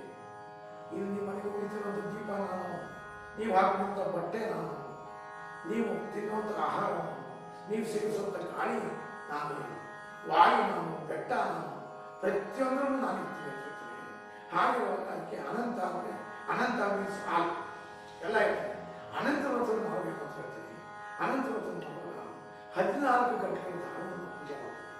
ಆ ದಾರಗಳಿಗೆ ವಿಷ್ಣುವಿನ ಅಂಶದಲ್ಲಿ ಇರುತ್ತೆ. ಅದೆಲ್ಲ ವಾಯು, ಅಗ್ನಿ, ಸೂರ್ಯ ಹೀಗೆಲ್ಲ ಬರುತ್ತೆ. ಹಾಗೆ 5 ಗಂಟೆನ ಪೂಜೆ ಮಾಡುವಾಗ ಪಿತಾಮಹ ಅಂತ ಬರುತ್ತೆ. ಪಿತಾಮಹ ಅಂದರೆ ನಮ್ಮ ಹಿರಿಯರು. ಹಾಗೆ ಏನಾಗುತ್ತೆ, ಆ ಪಿತಾಮಹ ಬರ್ತಾನೆ. ಅದಾದ ಮೇಲೆ ಮಾನ್ಯಸ ಹುಣ್ಣಿಮೆ ಆಗುತ್ತೆ. ಹುಣ್ಣಿಮೆ ಆದ ಮಾನ್ಯಸಲ್ಲಿ ಪಿತೃಪಕ್ಷ ಪ್ರಾರಂಭವಾಗುತ್ತೆ. ಪಿತೃಪಕ್ಷದಲ್ಲಿ ಲೋಕಮಾತ ಪಿತೃಗಳನ್ನು ಬರ್ತಾರೆ. ಅಲ್ಲಿ ಪಿತೃಲೋಕ ಮತ್ತು ಎಲ್ಲ ಪಿತೃಗಳಿಗೆ ಅನುಜ್ಞೆ ಮಾಡ್ತಾರೆ. 15 ದಿನ ನಿಮ್ಮ ಹೊರಗಡೆ ಕಳಿಸ್ತಾ ಇದ್ದೀವಿ ಭೂಲೋಕಕ್ಕೆ. ನೀವು ನಿಮ್ಮ ಮನೆಗಳಿಗೆ ಹೋಗಿ, ನಿಮ್ಮ ಸಮುದ್ರಗಳಿಗೆ ಹೋಗಿ, ನಿಮ್ಮ ವಂಶದ ಕುರಿಗಳನ್ನು ನೀವು ಆಶೀರ್ವಾದ ಮಾಡಿ. ಅವಾಗ ಅಂತ ಬರ್ತಾರೆ. ಬಂದಾಗ ಪಿತೃಗಳಿಗೆ ಗೊತ್ತಾಗುತ್ತೆ ಅವರು ಪಕ್ಷ ಮಾಡೋದು ನಿರ್ಣಯಿಸಿದ ಪಕ್ಷ ಮಾಡಬೇಕು, ಪಾರ್ಟಿ ಶುರು ಮಾಡ್ತಾರೆ. ಅವಾಗ ಅವರು ಹೇಳ್ತಾರೆ ಅಲ್ಲಿರುವಂಥ ಗುಂಪಲ್ಲಿ ಹಾಗೆ ನಾವು ಸಂಬಂಧಿಕರು ಸೇರ್ತೀವೋ ಅದೇ ರೀತಿ ಪಿತೃಗಳು ಗುಂಪಾಗಿ ಅವ್ರ ಮನೆ ಅವರು ನೆಂಟರು ಅವನಿಗೆ ಬಂದಿರ್ತಾರೆ. ಅವಾಗ ಒಬ್ಬರು ಹೇಳ್ತೀನಿ, ಅಣ್ಣ ನನ್ನ ಮಗ ಇವತ್ತು ಸಹ ತರ್ಪಣ ಕೊಡ್ತಾನೆ, ನನ್ನ ಹೆಸರು ದಾನಗಳನ್ನು ಮಾಡ್ತಾನೆ, ಬ್ರಾಹ್ಮಣ ಪೂಜೆ ಮಾಡ್ತಾನೆ, ಗೋ ಪೂಜೆ ಮಾಡ್ತಾನೆ, ಹಾಗೆ ಗಂಗೆ ಹೂ ಪೂಜೆ ಮಾಡ್ತಾನೆ, ಎಲ್ಲದಕ್ಕೂ ಕೂಡ ತಾನು ಸಂಪಾದನೆ ಮಾಡ್ತಾನೆ, ಹವಿಷ್ನಲ್ಲಿ ಕೊಡ್ತಾನೆ, ಮತ್ತೆ ನನ್ನ ಹೆಸರು ಸಂಬಂಧ ಹೇಳ್ತಾನೆ. ಅವನು ತಿರುತರ್ಪಣ ಕೊಡ್ತಾನೆ. ತಿರುತರ್ಪಣ ಅಂದರೆ ಸತ್ತವರಿಗೆ ಅವರಿಗೆ ಶಕ್ತಿ ಬರೋದಕ್ಕೋಸ್ಕರ. ಹೇಗೆ ನಾವು ಜೀವಿತ ಕಾಲದಲ್ಲಿ ಏನಾದರೂ ಜೀವಿಸ್ಕೊಂಡು ಒಂದು ಶಕ್ತಿ ಬರುತ್ತೆ, ಹಾಗೆ ದಿಪ್ಸಾಗದಲ್ಲಿ ಹಾಗೆ ವಿಷಾಗದ ಶಕ್ತಿ ಬರುತ್ತೆ. ಆ ರೀತಿ ಸತ್ತವರಿಗೆ ತಿರುತರ್ಪಣ ಕೊಟ್ಟರೆ ಅವರು ಚೈತನ್ಯ ಆಗುತ್ತೆ. ಕೇಳಿ ಅವರಿಗೆ ಸತ್ತವ ತಿರುತರ್ಪಣ ಆಗ್ಬಿಟ್ರೆ ಏನೂ ಇಲ್ಲ. ಅದರಿಂದ ಭಕ್ಷಣ ಮಾಡಬೇಕು. ಭಕ್ಷಣ ಮಾಡಿ ಬೇರೆಯವ್ರನ್ನ, ನಿಮ್ಮ ತಂದೆ ತಾಯಿಗಳು, ಅಕ್ಕ ತಂಗಿಯರು, ಅವ್ರ ಗಂಡಂದರು, ಅಣ್ಣ ತಮ್ಮಂದರು, ಅವ್ರ ಮಕ್ಕಳು, ಅವ್ರ ಹೆಂಡತಿ, ಸೋದರ ಮಾವಂದರು, ಸೋದರತೆಯರು, ಹಾಗೆ ತಾಯಿಯ ತಂದೆ ತಾಯಿಗಳು. ಯಾಕೆ ಅಂದರೆ ನೀವು ಬಾಣಂತರಕ್ಕೆ ಹೋದಾಗ ನಿಮ್ಮ ತಾಯಿನ ಅಜ್ಜಿ ಮಲಗಿಸಿ ರಾತ್ರಿ ನಿಂತಿಟ್ಟು ತೂಗಿರ್ತಾರೆ. ನಿಮ್ಮನ್ನ ತೂಗಿ ಅವತ್ತು ದಿವಸ ಅವರ ಆರೈಕೆ ಮಾಡಿ ಬಾಣಂತನ ಮಾಡ್ತಾ ಇರ್ತಾರೆ. ಇವತ್ತು ದಿವಸ ನಿಮ್ಮ ದೇಹ ಬರ್ತಿರ್ತಿಲ್ಲ. ಅದಕ್ಕೋಸ್ಕರ ಅವನಾಗುತ್ತೆ. ಅದಕ್ಕೆ ತಾಯಿಯ ತಂದೆ ತಾಯಿಗಳು ಸಮೇತ ತರ್ಪಣ ಕೊಡಬೇಕು. ಹಾಗೆ ಹೆಂಡತಿಯ ತಂದೆ ತಾಯಿ, ಹೆಂಡತಿಯ ಅಕ್ಕ ತಂಗಿಯರು, ಅವರ ಮಕ್ಕಳು, ಅಣ್ಣ ತಮ್ಮಂದರು, ಅವ್ರ ಮಕ್ಕಳು, ಹಾಗೆ ಅವ್ರಿಗೂ ಸಮೇತ ತರ್ಪಣ ಕೊಡಬೇಕು. ಏಕೆಂದರೆ ನಾವು ಹೇಳ್ತೀವಿ, ನನ್ನ ಮಗ ಬಂದ್ಬಿಟ್ಟು, ನನ್ನ ಮಗಳು ಬಂದ್ಬಿಟ್ಟು ಚೆನ್ನಾಗಿ ಓದಿದ್ದಾಳೆ, ಒಳ್ಳೆ ಡಿಗ್ರಿ ಇದ್ದಾಳೆ, ಇಂಜಿನಿಯರ್ ಅಂತ, ಡಾಕ್ಟರ್, ಆದರೆ ಮಗಳೇ ಬಂದು ಹೆಂಡತಿಯನ್ನು ಓದ್ತೀವಿ, ಹೆಂಡತಿಯನ್ನು ಬಂದು ಅವರ ಅಪ್ಪ ಅಮ್ಮ ಇರ್ತೀವಿ, ಅವರಿಗೆ ಧನ್ಯವಾದ ಹೇಳೋದಕ್ಕೋಸ್ಕರ ಪಿತೃಪಕ್ಷ ಮಾಡಬಹುದು. ಕೆಲವರು ಏನಂತಾರೆ, ಅಯ್ಯೋ ಪಿತೃಪಕ್ಷ ನಾವು ಶ್ರಾದ್ದ ಮಾಡಿದ್ವಿ, ಶ್ರಾದ್ದ ಮಾಡಿದ್ವಿ ಸಹ ಯಾವತ್ತೂ ಕೂಡ ಅಪ್ಪನ ಶ್ರಾದ್ದ ಮಾಡಿದ್ರೆ ಅಮ್ಮನಿಗೆ ತರ್ಪಣ ಕೊಡೋದಿಲ್ಲ. ಹಾಗೆ ತಾಯಿ ಶ್ರಾದ್ದ ಮಾಡಿದ್ವಿ ಸಹ ತಂದೆಗೆ ಶ್ರಾದ್ದ ತರ್ಪಣ ಕೊಡೋದಿಲ್ಲ. ತಾಯಿ ಶ್ರಾದ್ದ ಮಾಡಿದ ತಾಯಿ, ಅಜ್ಜಿ, ಮುತ್ತಜ್ಜಿ ಬರ್ತಾರೆ. ಹಾಗೆ ತಂದೆ ಶ್ರಾದ್ದ ಮಾಡಿದ ತಂದೆ, ತಾತ, ಮುತ್ತಾತ. 2 ಶ್ರಾದ್ದವನ್ನು ಒಂದು ದಿವಸ ಮಾಡಬಾರ್ದು. ಆದರೆ ಒಂದೇ ದಿನ ಏನಾದರೂ ಅಪಮೃತ್ಯದಲ್ಲಿ ಆಕ್ಸಿಡೆಂಟ್ ಅಪ್ಪ ಅಮ್ಮ ಇಬ್ಬರು ಹೊರಟಿದ್ರೆ ಮೊದಲು ಮುತ್ತೈದೆ ಶ್ರಾದ್ದ ಅಂತ ತಾಯಿ ಶ್ರಾದ್ದ ಮಾಡಿ, ಆಮೇಲೆ ಮನೆಯಲ್ಲಿ ಮಾಡಿ, ಕಳಿತರು ಪುರೋಹಿತರು ಸ್ನಾನ ಮಾಡಿ ತಂದೆ ಶ್ರಾದ್ದ ಮಾಡಬೇಕು. ಹಾಗೆ ತಂದೆ ಶ್ರಾದ್ದ ಮಾಡಿದ್ಮೇಲೆ ಅವತ್ತು ಪಿಂಡ ಪ್ರದಾನ ಆಗುತ್ತೆ. ತಂದೆ ಮತ್ತು ತಾಯಿ ಶ್ರಾದ್ದದಲ್ಲಿ, ಪಕ್ಷದಲ್ಲಿ ಯಾವುದೂ ಪಿಂಡ ಪ್ರದಾನ ಇಲ್ಲ. ಯಾಕೆಂದ್ರೆ ಪಿಂಡ ಪ್ರದಾನ ಮಾಡಬೇಕಾದ್ರೆ ಯಾರಿಗೆ ನಾವು ಎಷ್ಟು ವರ್ಗಗಳು ಅಂದ್ರೆ 12 ಪಿತೃಗಳು ಅಂತ ಹೇಳ್ತಾರೆ. 12 ಪಿತೃಗಳಲ್ಲಿ 12 ಪೋಸ್ಟ್ಗಳಿರುತ್ತೆ. ಇವಾಗ ಸೋದರ ಮಾವ ಅನ್ನೋ ಒಂದು ಪೋಸ್ಟ್, ಸೋದರ ಮಾವ 3 ಜನ ಇರ್ಬೋದು. ಅದರಿಂದ ಅದೇ ರೀತಿ ಬಾಮೈದ ಒಂದು ಪೋಸ್ಟು, ಆದರೆ ಬಾಮೈದ ಎಷ್ಟು ಜನ ಇರ್ಬೋದು. ಹಾಗೆ ಅಣ್ಣ ತಮ್ಮಂದರು, ನಮ್ಮ ಅಣ್ಣ ತಮ್ಮಂದರು, ನಮ್ಮ ಅಕ್ಕ ತಂಗಿಯರೆಲ್ಲ ಒಂದು ಪೋಸ್ಟ್ ಎಷ್ಟು ಜನ ಇರ್ಬೋದು. ಹಾಗೆ ತಂದೆಯ ಚಿಕ್ಕಪ್ಪದವರನ್ನು, ಅವ್ರ ಹೆಂಡತಿಗಳನ್ನು, ಅವೆಲ್ಲ ಒಂದು ಪೋಸ್ಟು. ಹೀಗೆ 12 ಪೋಸ್ಟ್ಗಳಿರುತ್ತೆ. 12 ಪೋಸ್ಟ್ಗಳಿಗೆ ಪಿತೃಪಕ್ಷ ತರ್ಪಣ ಕೊಡಬೇಕು. ತರ್ಪಣ ಕೊಟ್ಟಾಗ ಅವ್ರ ಆಶೀರ್ವಾದ ಸಿಗುತ್ತೆ. ಬರೀ ನಮ್ಮ ತಂದೆ ತಾತ ಮುತ್ತಾತ ಇಲ್ಲ. ಮೊದಲು ಯಾರು ಹೇಳ್ತಾರೆ, ತಂದೆಗೆ ತರ್ಪಣ ಕೊಟ್ಟಾಗ ಅವ್ರು ಹೇಳ್ತಾರೆ, ಮಗು ಇವತ್ತಿನ ಸರಿ ನನಗೆ ತರ್ಪಣ ಕೊಡ್ತಾ ಇದ್ದೀವಿ, ನಾಳೆ ನಿನ್ನ ಅಂತ್ಯಕಾಲದಲ್ಲಿ ನಿನ್ನ ಮಗ ನಿನ್ನ ತರ್ಪಣ ಕೊಡಲಿ. ನನ್ನ ಕಡೆಯಿಂದ ಒಂದು ದಿನದ ಊಟ ಯೋಗಕ್ಷೇಮ ಅಂದರೆ ಸತ್ತವರಿಗೆ 1 ವರ್ಷ, ನಮ್ಮ ಜೀವಿತಕಾಲದ 1 ವರ್ಷ, ಸತ್ತವರಿಗೆ 1 ದಿನ ಇದ್ದಾರೆ. ಹಾಗೆ ಎರಡನೇ ಹೇಳ್ತಾರೆ, ತಾತ ಇದು ಮಗು ನೀನು ನನ್ನ ಮೊಮ್ಮಗ, ಹಾಗೆ ನಾಳೆ ನಿನ್ನ ಅಂತ್ಯಕಾಲದಲ್ಲಿ ನಿನ್ನ ಮೊಮ್ಮಗನಿಗೆ ಸೇವೆ ಮಾಡಿ. ಅಲ್ಲಿಗೆ 2 ಜನರೇಷನ್ ವಿದ್ಯೆ ಆಗುತ್ತೆ, 2 ವರ್ಷ ಊಟ ಸಿಗುತ್ತೆ, ಯೋಗಕ್ಷೇಮಗಳಿಗೆ ತೃಪ್ತಿದಾಯಕವಾಗುತ್ತೆ. 3 ದಿನ ನಂತರಪ್ಪ ನೀನು ನನ್ನ ಮರಿಮಗ, ನಿನ್ನ ಮರಿಮಗ ನಾಳೆ ಹೆಸರು ಹೇಳಿ. ಹೀಗೆ ಪಿತೃಗಳಿಂದ ಮಾತ್ರ ನಾವು ವಂಶದ ಒಂದು ದೋಷ ಪರಿಹಾರ ಮಾಡಿ ವಂಶವನ್ನು ಪಡೆಯಬಹುದು. ಆದರೆ ಯಾವುದೇ ದೇವ್ರ ಪೂಜೆಗಳಾಗಲ್ಲ, ದೇವ್ರ ಪೂಜೆ ಮಾಡ್ತೀವಿ, ಅಪ್ಪ ನನ್ನ ಕಾರ್ಯಗಳಾಗಲಿ, ನನ್ನ ಹೆಂಡತಿ ಮಕ್ಕಳು ಚೆನ್ನಾಗಿರಲಿ ಅಷ್ಟು ಹೇಳ್ತೀರ ಹೊರತು ವಂಶ ಆಗಲಿ ಅಂತ ಹೇಳೋದಿಲ್ಲ. ಮತ್ತೆ ಯಾವುದೇ ಪುರೋಹಿತರು ಸಮೇತ ಪೂಜೆ ಮಾಡೋಲ್ಲ, ಪೂಜೆಯ ಫಲ ಸಿಗಲಿ ಅಂತ ಹೇಳ್ತಾರೆ ಹೊರತು ವಂಶ ಆಗಲಿ ವಿಸ್ತೃತ ಹೇಳೋದಿಲ್ಲ. ಪಿತೃಕಾರ್ಯದಲ್ಲಿ ತರ್ಪಣ ಕೊಟ್ಟ ಮೇಲೆ ಅವ್ರಿಗೆ ಆಶೀರ್ವಾದ ಮಾಡಿ ಫಲವನ್ನು ಕೊಡುವಾಗ ಅಕ್ಷತೆ ಹಾಕುವಾಗ ಅವಾಗ ನೀವು ವಂಶ ವೃದ್ಧಿಸ್ತೋ ಗೋತ್ರ ವೃದ್ಧಿಸ್ತೋ ಅಂತ ಹೇಳ್ತಾರೆ. ಗೋತ್ರ ವೃದ್ಧಿ ಆಗಬೇಕಾದ್ರೆ ವಂಶ ವೃದ್ಧಿ ಆಗಬೇಕು. ಕೆಲವರು ಏನ್ ಮಾಡ್ತಾರೆ, ನಾವು ಗಯನ ಮಾಡಿದ್ವಿ, ಗಯನ ಮಾಡಿದ್ರು ಕೂಡ ಯಾವುದೇ ಆಗಲಿ ಶ್ರಾದ್ದ ಮಾಡಬೇಕಾದ್ರೆ ಜೀವಿತ ಕಾಲದಲ್ಲಿ 1 ಸಲ ಗಯನಲ್ಲಿ ಶ್ರಾದ್ದ ಮಾಡಬೇಕು ಅಂತ ಹೇಳ್ತಾರೆ. ನಂತರ ಜೀವಿತ ಈ ದೇಹ ಇರೋ ತನಕ ನಾವು ಶ್ರಾದ್ದವನ್ನು ತಂದೆ ತಾಯಿಗಳು ಮಾಡಬೇಕು. ಯಾಕೆಂದ್ರೆ ನಮ್ಗೆ ಯಾರಿಗೂ ಈ ದೇವರನ್ನು ಕೊಟ್ಟಿದ್ದು ದೇವರಲ್ಲ. ಯಾರು ನಮ್ಗೆ ಬಿಡಿಸ್ಬೇಕಾರೆ ವಿಷ್ಣುವಿನ ಮಗ, ಕೃಷ್ಣನ ಮಗ, ಈಶ್ವರ ಮಗ, ಗಣಪತಿ ಮಗ, ಪಾರ್ವತಿ ಮಗ ಅಂತ ಹೇಳೋದಿಲ್ಲ. ನಮ್ಮ ತಂದೆ ತಾಯಿಗಳ ಹೆಸರೇ ಇರ್ತಾರೆ. ಹಾಗಿರುವಾಗ ಈ ದೇಹ ಸಿಕ್ಕಿರುವಾಗ ನಾವು ನಮ್ಮ ತಂದೆ ತಾಯಿಗಳು ಸ್ಮರಣೆ ಮಾಡಬೇಕು. ನಾವು ಪಿತೃಪಕ್ಷ ಮಾಡಿದ್ರೆ ಮನೆಯಲ್ಲಿ ಮಕ್ಕಳುಗಳ ಮುಂದೆ ಕಲಿತಾರೆ. ಹಳ್ಳಿಗಳಲ್ಲಿ ಅದೇ ಹೇಳ್ತೀನಿ, ಮಗನ ಮಾನವನೇ ಮಾಡೋದು ಅಂತ ಹೇಳ್ತೀನಿ. ಮಗನ ಮಾರ್ಗಕ್ಕೆ ಮಾನವನೇ ಮಾಡು. ಯಾಕೆಂದ್ರೆ ಮಗ ಎಂದ್ರೆ ಪಿತೃಗಳಿಂದ ಮಗು ಕೊಡ್ತಾರೆ. ಆದ್ರೆ ನೀನು ಪಿತೃಗಳನ್ನ ತಿಳ್ಕೊಂಡ್ರೆ ನಿಮ್ಗೇನೂ ಆಗೋದಿಲ್ಲ. ಕೆಲವರು ಅಯ್ಯೋ ಮನೆ ದೊಡ್ಡವರಿದ್ದಾರೆ, ಅವ್ರು ಮಾಡ್ತಾ ಇದ್ದಾರೆ, ಚಿಕ್ಕವ್ರು ಮಾಡಿದ್ರೆ ಪರವಾಗಿ ಮಾಡ್ತಾ ಇದ್ದಾರೆ. ಆದರೆ ಪ್ರತಿಯೊಬ್ಬರಿಗೂ ಅಧಿಕಾರ ಇದೆ. ಎಷ್ಟು ಜನ ಮಕ್ಕಳು ಅಷ್ಟು ಜನ ಮಾಡಬೇಕು. ಏಕೆಂದ್ರೆ ಸತ್ತವರಿಗೆ ತರ್ಪಣ ಕೊಡೋದು, ಅಣ್ಣ ದೊಡ್ಡವನ್ನ ಮಾಡಿದ್ರೆ ದೊಡ್ಡಣ್ಣ ಮಾಡಿದ್ರೆ ನಮ್ಮ ಸಂಬಂಧಿಕರು ಕೊಡ್ತಾರೆ. ಹೌದು, ಜೊತೆಯಲ್ಲಿ ಅವರ ಹೆಂಡತಿ ಅಣ್ಣ ತಮ್ಮಂದರು, ಅವರ ಹೆಂಡತಿ ಅತ್ತೆ ಮಾವ ಕೊಡ್ತಾರೆ. ಆದರೆ ತಮ್ಮಂದರ ಹೆಂಡತಿ ಮತ್ತು ಅವರ ಅತ್ತೆ ಮಾವ ಕೊಡೋದಿಲ್ಲ ಅವರು. ಅವಾಗ ನಮ್ಮ ಅತ್ತೆ ಮಾವನಲ್ಲಿ ನಮ್ಮ ಹೆಂಡತಿಗಳು ಕೊಡಬೇಕಾದ್ರೆ ನಾವು ಸಮೇತ ತರ್ಪಣ ಮಾಡಬೇಕು. ಆದಷ್ಟು ಅಣ್ಣ ತಮ್ಮಂದಿಗಳಿದ್ರೆ ಜೊತೆನಲ್ಲಿ ಮಾಡಬೇಕು. ಆಗಲಿಲ್ಲ, ಆದ್ರೆ ಜೊತೆನಲ್ಲಿದ್ದು ಆ ದಿನ ಏನಾಗುತ್ತೆ, ಬರೋಕ್ಕಾಗಲ್ಲ ಅಂದ್ರೆ ಯಾರ ಮನೆ ಮಾಡ್ತಿರ್ತಾರೆ ಅಣ್ಣ ತಮ್ಮಂದು, ಅವ್ರು ಮಾಡಿದ ಬಿಟ್ಟು ಅವರು ಪೂಜೆ ಮಾಡಿ ತರ್ಪಣ ಕೊಟ್ಟ ಮೇಲೆ ವಾಯ್ಸ್ ಕೇಳೋ ಟೈಮಲ್ಲಿ ಫೋನ್ ಮಾಡಿ ಹೇಳ್ತಾರೆ, ಅವರೇ ಮಾಡ್ತಾರೆ. ಅವಾಗ ಆಹಾರ ಸ್ವೀಕಾರ ಮಾಡ್ಬೋದು. ಬೇರೆ ಅಂತೂ ಮಾಡೋ ಹಾಗಿಲ್ಲ. ಹಾಗೆ ತರ್ಪಣವನ್ನು ಕೊಟ್ಟೇ ಮಾಡಬೇಕು. ತರ್ಪಣವನ್ನು ಕೊಡಲಿಲ್ಲ ಅಂದ್ರೆ ಶ್ರೇಯಸ್ಸಲ್ಲ. ಇದೇನಾಗುತ್ತೆ, ಬೆಳೀತಾ ಹೋಗುತ್ತೆ. ಯಾವತ್ತೂ ಒಂದು ದಿವಸ ತೊಂದರೆ ಸಿಕ್ಕಾಕೊಳ್ತಿದ್ರೆ ನೆಮ್ಮದಿ ಇಲ್ಲ. ಯಾರ ಮನೆಯಲ್ಲಿ ಪಕ್ಷವನ್ನ ಏನೋ ಕಾಟಾಚಾರಕ್ಕೆ ಇಟ್ಬಿಟ್ಟು ಊಟ ಹಾಕ್ಬಿಟ್ಟು ಕೆಲಸ ಧೂಪ ಹಾಕ್ಬಿಟ್ಟು ಬರೋದಿಲ್ಲ. ಅವ್ರ ಹೆಸರುಗಳನ್ನ ಸ್ಮರಣೆ ಮಾಡ್ಕೋಬೇಕು. ಅವ್ರ ಗೋತ್ರವನ್ನು ಹೇಳ್ಬೇಕು, ನಮಗೆ ಇಂಥ ಸಂಬಂಧ. ಯಾಕೆಂದ್ರೆ ಪಿತೃಗಳನ್ನ ಧೂಪ ಹಾಕು ಅಂತಂದ್ರೆ ಒಬ್ಬರೇ ಮಕ್ಕಳು ಧೂಪ ಹಾಕ್ತಿರ್ತಾರೆ, ಏನೋ ಅಂತಾರೆ.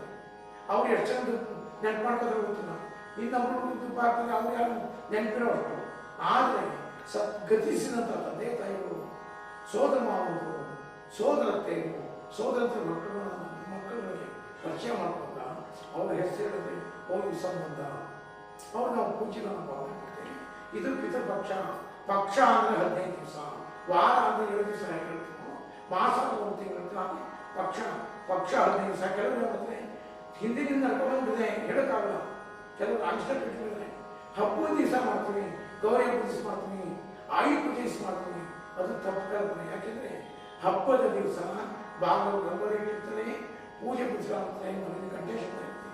ಆ ದಿವಸ ಪಿತೃಗಳನ್ನ ಈಗ ನೋಡಿ ಪಿತೃಪಕ್ಷದಲ್ಲಿ ಎಲ್ಲೂ ಹೋಮ ಹವನಾದಿಗಳು ನಡೆಯಿಲ್ಲ, ಎಲ್ಲೂ ಜಾಗೃತಿ ಘಟ್ಟಗಳಿಲ್ಲ, ದೇವಸ್ಥಾನ ಅಂದ್ಬಿಟ್ಟು ಬೇರೆ ಎಲ್ಲೂ ಜಾತ್ರೆ ಗಂಟೆಗಳಿಲ್ಲ. ಯಾಕೆಂದ್ರೆ ಅವರು ಪಕ್ಷ ದಿವಸ ಮಾಡಲ್ಲ, ಬಾಕಿ ದಿವಸ ಮಾಡಿದ್ರೆ ಗಂಟೆಯಿಂದ ಮಾಡ್ಬೋದು, ಪಕ್ಷ ಮಾಡಿದ ದಿವಸ ಮಾಡಲ್ಲ. ಹಾಗೆ ಪ್ರತಿಯೊಂದು ಮಾಡಿದ ಪಕ್ಷ ನಡೀತಿರೋದ್ರಿಂದ ಪಕ್ಷನ ಮಾಡಬೇಕು.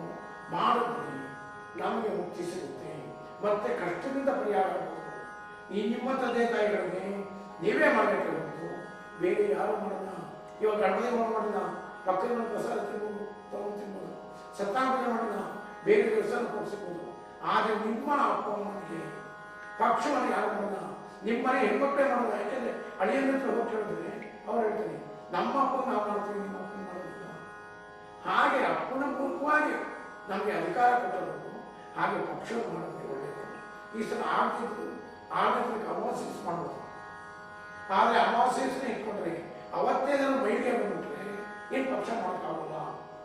ಅದರಿಂದ ಆದಷ್ಟು ಅಮಾವಾಸ್ಯೆವರೆಗೆ ಪಕ್ಷವನ್ನು ಮಾಡಿದ್ರೆ ಪುಣ್ಯ ಸಿಗುತ್ತೆ, ಮಕ್ಕಳು ಒಳ್ಳೆಯಿರುತ್ತೆ, ನಮ್ಮ ಜೀವನ ನಮ್ಮ ಕೈಲಿರುತ್ತೆ. ಅದರಿಂದ ಪಿತೃಪಕ್ಷವನ್ನು ತಪ್ಪದೇ ಮಾಡಬೇಕು. ಆ ಟೈಮಲ್ಲಿ ನಾವು ಹೇಳ್ತಾರೆ ಕ್ಷುದ್ರ, ಗರುಡ, ವಾಯುಸ, ಜಲಚರ ಅಂತ ಹೇಳ್ತಾರೆ. ಕ್ಷುದ್ರ ಅಂದರೆ ಹದ್ದು, ಗರುಡ ವಾಯುಸ ಕಾಯ, ಜಲಚರ ನೀರು, ಬ್ರಾಹ್ಮಣ ಗೋ ಅಂತ ಹೇಳ್ತಾರೆ. ಯಾಕೆಂದ್ರೆ ಒಂದು ರೀತಿ ನಾವು ಪಿತೃಗಳು ಸಿಗಬೇಕು. ಕ್ಷುದ್ರ ಹದ್ದು ಸಿಗ್ತಾ ಇಲ್ಲ, ತೊಂದರೆ ಇಲ್ಲ. ಗರುಡ ಸಿಗ್ತಾ ಇಲ್ಲ. ವಾಯುಸ ಕಾಯಿಲೆ ಬರ್ತಾ ಇತ್ತು, ಈಗ ಇದೆ ಮೊಬೈಲ್ ಬಂದಿರೋದ್ರಿಂದ ಕಾಯಿಲೆ ಬರ್ತಾ ಇತ್ತು. ಹಾಗೆ ನೀರು ಬಿಡೋಣ ಅಂದ್ರೆ ನೀರುಗಳಿಂದ ಹೋಗ್ತಾ ಇದೆ. ಅದಕ್ಕೆ ಹೇಳ್ತಾರೆ ಬ್ರಾಹ್ಮಣ ದಾನ ಮಾಡಿ ಅಂತ ಹೇಳ್ತಾರೆ. ಬ್ರಾಹ್ಮಣನ ದೋಷ ಇತ್ತು, ಹಸುನ ದೋಷ ಇಲ್ಲ. ಅದಕ್ಕೆ ಹೇಳ್ತಾರೆ ಹಸು ಕೊಡಿ. ಈಗ ನಾವು ಬೆಂಗಳೂರಿಗೆ ಊರಿಗೆ ಹೋಗ್ಬೇಕು ಅಂದ್ರೆ ಮಧ್ಯದಲ್ಲಿ ಏನಾದ್ರು ಅಡ್ಡಿ ಆಗಿದ್ರೆ ನಾವು ಬಳಸ್ಕೊಂಡು ಯಾವ್ದಾದ್ರು ಒಂದು ಊಟ ಹೊರಗೆ ಹೋಗ್ತೀವಿ. ಅದೇ ರೀತಿ ಪಿತೃಪಕ್ಷದ ಪಿತೃಗಳು ಸಲ್ಲಬೇಕಾದ್ರೆ ಈ ರೂಟ್ಗಳಿರುತ್ತೆ.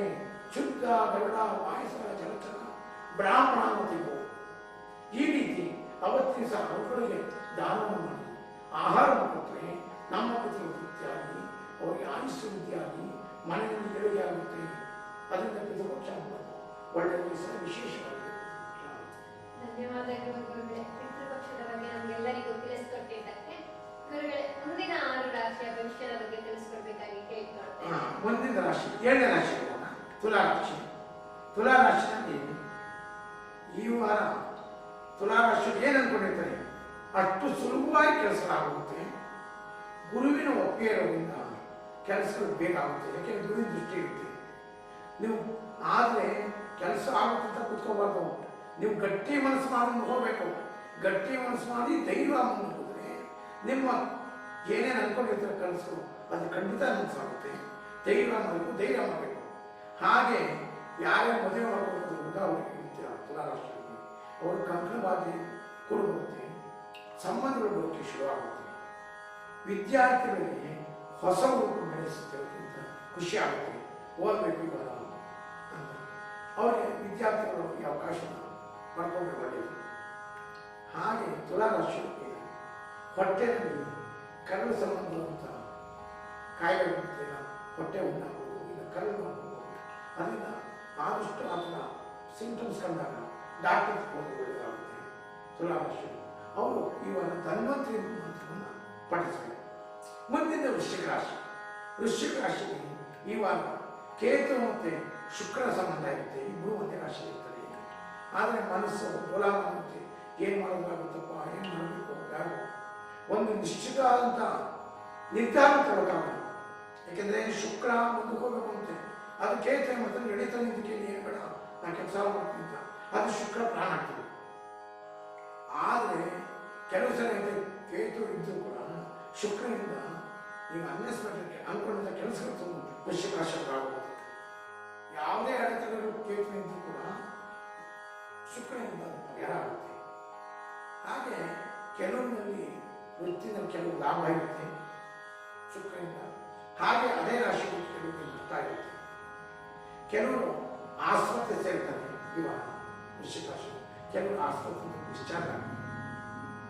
ಹಾಗೆ ಮನೆಗೆ ಹೊಸ ವಸ್ತುಗಳು ಬರುತ್ತೆ.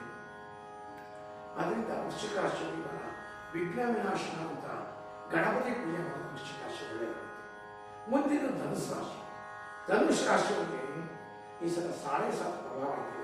ಎರಡನೇ ಕಡೆ ಶನಿ ಇದ್ದಾನೆ, 2 ವರ್ಷ ಸ್ಥಿತಿ. ಮಧ್ಯನಿಶಿ ಪ್ರಾರಂಭ ಆಗುತ್ತೆ.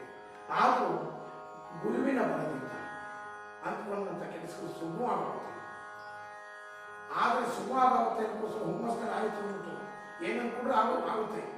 ಆದರೆ ಆತರ ಪಡಬಾರದು. ಆತರ ಬಿಟ್ಟರೆ ದುಡುಕಿದ್ರೆ ಲಾಸ್ ಆಗುತ್ತೆ, ಕೆಲಸಗಳಾಗಲ್ಲ, ಮತ್ತೆ ನಿಮ್ಮೊಬ್ಬರಿಗೆ ತೊಂದರೆ ಆಗಲ್ಲ, ಕುಟುಂಬದವ್ರಿಗೂ ತೊಂದರೆ ಆಗುತ್ತೆ. ಮತ್ತೆ ಹೊರಗಡೆ ಏನಾದ್ರು ವ್ಯವಹಾರ ಮಾಡಬೇಕಾದ್ರೆ ಸಾಡೆ ಸತ್ತಿಂದ ವಿವೇಚನೆಯಿಂದ ಮಾತಾಡಿ, ವಿವೇಚನೆಯಿಂದ ವ್ಯವಹಾರಗಳು ಮಾಡ್ಕೊಳ್ಳಿ. ಖಂಡಿತ ಆಗುತ್ತೆ ಸಂಸ್ಕೃತಿ, ಆದರೆ ವಿವೇಕ ಇರಬೇಕು. ವಿವೇಕನೆ ಮಾಡಿದ್ರೆ ಒಳ್ಳೆಯದಾಗುತ್ತೆ. ಹಾಗೆ ತುಂದು ವೆಚ್ಚವನ್ನು ಮಾಡಬಾರ್ದು. ಬರುತ್ತೆ ದುಡ್ಡು ಅಂತ ನಾವು ಮಾತ್ರ ಮಾಡಿದ್ರೆ ಸಾಲ ಆಗುತ್ತೆ. ಜೇಬ್ ಖಾಲಿ ಇರೋದಲ್ಲ, ಸಾಲ ಆಗುತ್ತೆ. ಸಾಲ ಆಗಿ ಕೊಡ್ತಾರೆ ಅಂದರೆ ಯಾವ ಹಿತೈಷಿಗಳು ಕೊಡಲ್ಲ. ನೀವು ಯಾರ ಹತ್ರ ಸಾಲ ಹೇಳೋದು ಕೂಡ ನಿಮ್ಮ ಅಕ್ಕಪಕ್ಕದವರ ಮುಖ ತೆಗೆಸ್ತಾರೆ, ಅವಮಾನ ಆಗುತ್ತೆ. ಅದರಿಂದ ಆದಷ್ಟೇ ಈ ವಾರ ದುಂದು ವೆಚ್ಚಕ್ಕೆ ಕಡಿಮೆ ಮಾಡಿ ತೊಂದರೆ ಮಾಡಲು ಸದ್ಗುರು ಬಾಬಾರನ್ನ ಧನುಸು ರಾಶಿಗಳು ಪ್ರಾರ್ಥನೆ ಮಾಡಿದ್ರೆ ಒಳ್ಳೆಯದಾಗುತ್ತೆ. ಹಾಗೆ ಮುಂದಿನ ರಾಶಿ ಮುಂದಿನ ರಾಶಿ ಮಕರ ರಾಶಿ. ಮಕರ ರಾಶಿಯವರಿಗೆ ಸಹ ಸ್ವಲ್ಪ ಒಳ್ಳೆಯದಾಗುವಂಥ ಚಾನ್ಸ್ ಇದೆ. ಗುರುವಿನ ಬೃಹಸ್ಪತಿ ಪ್ರಭಾವದಿಂದ ಕೆಲಸಗಳೆಲ್ಲ ಬೇಗ ಆಗುತ್ತೆ. ಹಾಗೆ ಲೋನ್ ಅಪ್ಲೈ ಮಾಡಿದ್ರೆ ಬ್ಯಾಂಕ್ಗಳಲ್ಲಿ ತಕ್ಷಣ ಅಂತ ಕಾಯಬೇಕಾಗಿಲ್ಲ, ಹಾಗೆ ಆಗುತ್ತೆ. ಮತ್ತೆ ಚಿಕ್ಕ ವಯಸ್ಸಿನಲ್ಲಿ ಯಾರು ಗೆಳೆಯರು ಇರ್ತಾರೆ, ಚಡ್ಡಿ ದೋಸ್ತಿರ್ತಾರೆ, ಅವರು ನಿಮಗೆ ಸಿಗುವಂಥದ್ದು ಇರುತ್ತೆ. ಅದರಿಂದ ನಿಮಗೆ ಸಂತೋಷ ಆಗುತ್ತೆ. ಹಾಗೆ ಭೂಮಿ ವ್ಯವಹಾರ ನಡೆಯುತ್ತೆ, ಅದು ಜೋಪಾನ. ನಿಮ್ಮ ಭೂಮಾಪ್ಯರ ಕೈ ಸಿಕ್ಕುತ್ತೆ ಜೋಪಾನ. ಅದರಿಂದ ಯೋಚನೆ ಮಾಡಿಕೊಂಡು ಪತ್ರಗಳು ಏನಿರುತ್ತೆ ಅದನ್ನ ಜೋಪಾನ ಇಟ್ಕೊಳ್ಳಿ. ಮತ್ತು ಆದಷ್ಟು ಗುರುತು ಪರಿಚಯ ನಂತರ ನಿಮ್ಮ ವ್ಯವಹಾರಗಳನ್ನು ಹಂಚ್ಕೋಬೇಡಿ ಮಕರ ರಾಶಿ. ಯಾಕೆಂದರೆ ನಿಮ್ಮ ಭೂಮಾಪ್ಯದ ತಗೊಂಡು ಹೋಗ್ತಾರೆ ಜೋಪಾನ. ಹಾಗೆ ಸರ್ಕಾರಿ ಕೆಲಸದಲ್ಲಿ ಸ್ವಲ್ಪ ನಿಧಾನ ಆಗುತ್ತೆ. ಕಚೇರಿಗಳಿಗೆ ವಾರ ಪೂರ್ಣ ಹಳೆದಾಟ ಇರುತ್ತೆ. ಅದನ್ನ ನೋಡಿಕೊಂಡು ಕೆಲಸ ಮಾಡಿ. ಅವರು ಮಕರ ರಾಶಿಗಳು ಶಿವಪಂಚಾಕ್ಷಿ ಸ್ತೋತ್ರವನ್ನು ಮಾಡಿದ್ರೆ ಒಳ್ಳೆಯದಾಗುತ್ತೆ. ಮುಂದಿನ ಕುಂಭರಾಶಿ. ಕುಂಭರಾಶಿಯವರು ಮೊಟ್ಟ ಮೊದಲು ಹೇಳ್ತೀನಿ, ಈ ವಾರ ವಾಹನವನ್ನು ಎಚ್ಚರಿಕೆಯಿಂದ ಓಡಿಸಿ. ಎಚ್ಚರಿಕೆ ಚಾಲನೆ ಮಾಡಿದ್ರೆ ಒಳ್ಳೆಯದು. ಇಲ್ಲದೆ ಇದ್ರೆ ಗಾಡಿ ಮಾಡಿ ಎರಡೂ ರಿಪೇರಿ ಆಗುತ್ತೆ. ಮನುಷ್ಯನೂ ಆಗುತ್ತೆ, ವಾಹನಗಳು ಪಟ್ಟಾಗುತ್ತೆ, ರಿಪೇರಿ ಆಗುತ್ತೆ. ಅದರಿಂದ ಈ ಸಲ ಕುಂಭರಾಶಿಯವರು ಈ ವಾರ ಆದಷ್ಟು ಎಚ್ಚರಿಕೆಯಿಂದ ಚಲಾಯಿಸಿದ್ರೆ ನಿಮ್ಮ ಕೆಲಸ ಮುಗಿಸ್ಕೊಂಡು ಮನೆಗೆ ಹೋಗ್ತದ. ಹಾಗೆ ಕೆಲಸ ಇನ್ನೇನು ಹಾಗೆ ಆಯ್ತು ಅನ್ನೋದ್ರಲ್ಲಿ ಸ್ವಲ್ಪ ಅಡ್ಡಿ ಆಯ್ತು ಅನ್ಕೊಂಡು ಬರುತ್ತೆ. ಪರಿಶ್ರಮದಿಂದ ನೀವು ಮನಸ್ಸು ಕೊಟ್ಟು ಕೆಲಸ ಮಾಡಿದ್ರೆ ಆಗುತ್ತೆ. ಉಡಾಫೆ ಮಾಡಿದ್ರೆ ಇನ್ನೇನು ಆಯ್ತು ಅಂತ ಅಂತೀರ, ಎಡವಟ್ಟಾಗುತ್ತೆ, ಕೆಲಸ ಆಗಲ್ಲ. ನೀವು ಪರಿಶ್ರಮ ಕೊಟ್ಟು ತಾಳ್ಮೆಯಿಂದ ಮನಸ್ಸು ಕೊಟ್ಟು ಕೆಲಸ ಮಾಡಿದ್ರೆ ಖಂಡಿತ ನಿಮ್ಮ ಕೆಲಸ ಕುಂಭರಾಶಿ ಆಗುತ್ತಿಲ್ಲ. ಮತ್ತೆ ಆಟೋ ಚಾಲಕರು ಕ್ಯಾಬ್ಗಳನ್ನು ಬಳಸ್ತಾ ಇರ್ತಾರೆ, ಅವ್ರಿಗೆ ಇವಾಗ ಕುಂಭರಾಶಿಯವರಿಗೆ ಒಳ್ಳೆಯದಾಗುತ್ತೆ, ಒಳ್ಳೆಯ ಬಿಸ್ನೆಸ್ ಆಗುತ್ತದೆ. ಮತ್ತೆ ಅವರು ವಿಷ್ಣು ಸಹಸ್ರನಾಮವನ್ನು ಕುಂಭರಾಶಿ ಮಾಡಬೇಕು, ಒಳ್ಳೆಯದಾಗುತ್ತೆ. ಇನ್ನು ಮೀನರಾಶಿಯಲ್ಲಿ ಈ ವಾರ ಮನಸ್ಸು ಗೊಂದಲದಲ್ಲಿರುತ್ತೆ. ಯಾವ ನಿರ್ಧಾರ ತಗೋಕ್ಕಾಗೋದಿಲ್ಲ, ಏನು ಮಾಡೋದಿಲ್ಲ. ಮನೆಯಲ್ಲಿ ಆಭರಣ ಅಂತ ವಸ್ತು ಖರೀದಿಗೆ ಸಿಕ್ಕಾಪಟ್ಟೆ ಖರ್ಚಾಗುತ್ತೆ, ಅದು ಆಗುತ್ತೆ. ಹಾಗೆ ರಾಜಕೀಯ ರಂಗದಲ್ಲಿ ನಮಗೆ ಸ್ವಲ್ಪ ತೊಂದರೆ ಆಗುತ್ತೆ. ಏಕೆಂದರೆ ಅಪವಾದ ಹೆಚ್ಚಾಗುತ್ತೆ, ಅವರಿಗೆ ಕಾನೂನು ಭಯ ಆಗುತ್ತೆ. ಅದರಿಂದ ಆದಷ್ಟು ಜಾಗೃತಿಯಾಗಿ ತಮ್ಮ ತೊಂದರೆಗಳೇನಿರುತ್ತೆ ಸಿಕ್ಕಾಕೊಳ್ಳೋದಾಗಿ ಮೀನರಾಶಿ ರಾಜಕೀಯ ಬಚಾವಾಗಬಹುದು. ಆದರೂ ಅಪವಾದ ಬರುತ್ತೆ, ದೂರದ ಪ್ರಯಾಣ ಉಂಟಾಗುತ್ತೆ. ಅವ್ರಿಗೆ ಇದಕ್ಕಿದ್ದಾಗೆ ಇನ್ನೊಂದು ಯಾವುದೋ ಕಾರಣಕ್ಕೆ ದೂರದ ಪ್ರಯಾಣ ಬರುತ್ತೆ. ಆದರೆ ವಾಹನದಲ್ಲಿ ಹೋಗುವಾಗ ಸ್ವಲ್ಪ ಯೋಚನೆ ಮಾಡಿ. ಯಾಕೆಂದರೆ ಮನೆಯಲ್ಲಿ ನನಗೋಸ್ಕರ ಕಾಯುವಂಥ ಮಕ್ಕಳುಗಳಿರ್ತಾರೆ, ಹೆಂಡತಿ ಇರ್ತಾರೆ, ತಂದೆ ತಾಯಿಗಳಿರ್ತಾರೆ, ಅಣ್ಣ ತಗೊಂಡಿರ್ತಾರೆ, ಸಣ್ಣ ಮಗುವಿರುತ್ತೆ ಅನ್ನೋದು ಯೋಚನೆ ಮಾಡಿಕೊಂಡು ದೂರ ಪ್ರಯಾಣವನ್ನು ವಾಹನ ಚಲಾಯಿಸುವಾಗ ಮೀನರಾಶಿಯವರು ಸ್ವಲ್ಪ ಯೋಚನೆ ಮಾಡಿ ಚಲಾಯಿಸಿದ್ರೆ ಒಳ್ಳೆಯದಾಗುತ್ತೆ. ಅವರು ಹನುಮಾನ್ ಚಾಲಿಸಿದ ಪಠನೆ ಮಾಡಬೇಕು. ಧನ್ಯವಾದಗಳು ಗುರುಗಳೇ, ಈ ವಾರದ ದ್ವಾದಶ ರಾಶಿಯ ಭವಿಷ್ಯಗಳನ್ನ ತಿಳಿಸಿಕೊಟ್ಟಿದ್ದಕ್ಕೆ. ವೀಕ್ಷಕರೇ, ನಿಮ್ಮ ಅನಿಸಿಕೆ, ಅಭಿಪ್ರಾಯ ಹಾಗೂ ಗುರೂಜಿಯವರಲ್ಲಿ ಯಾವುದೇ ಪ್ರಶ್ನೆ ಕೇಳಬೇಕಾದಲ್ಲಿ 990001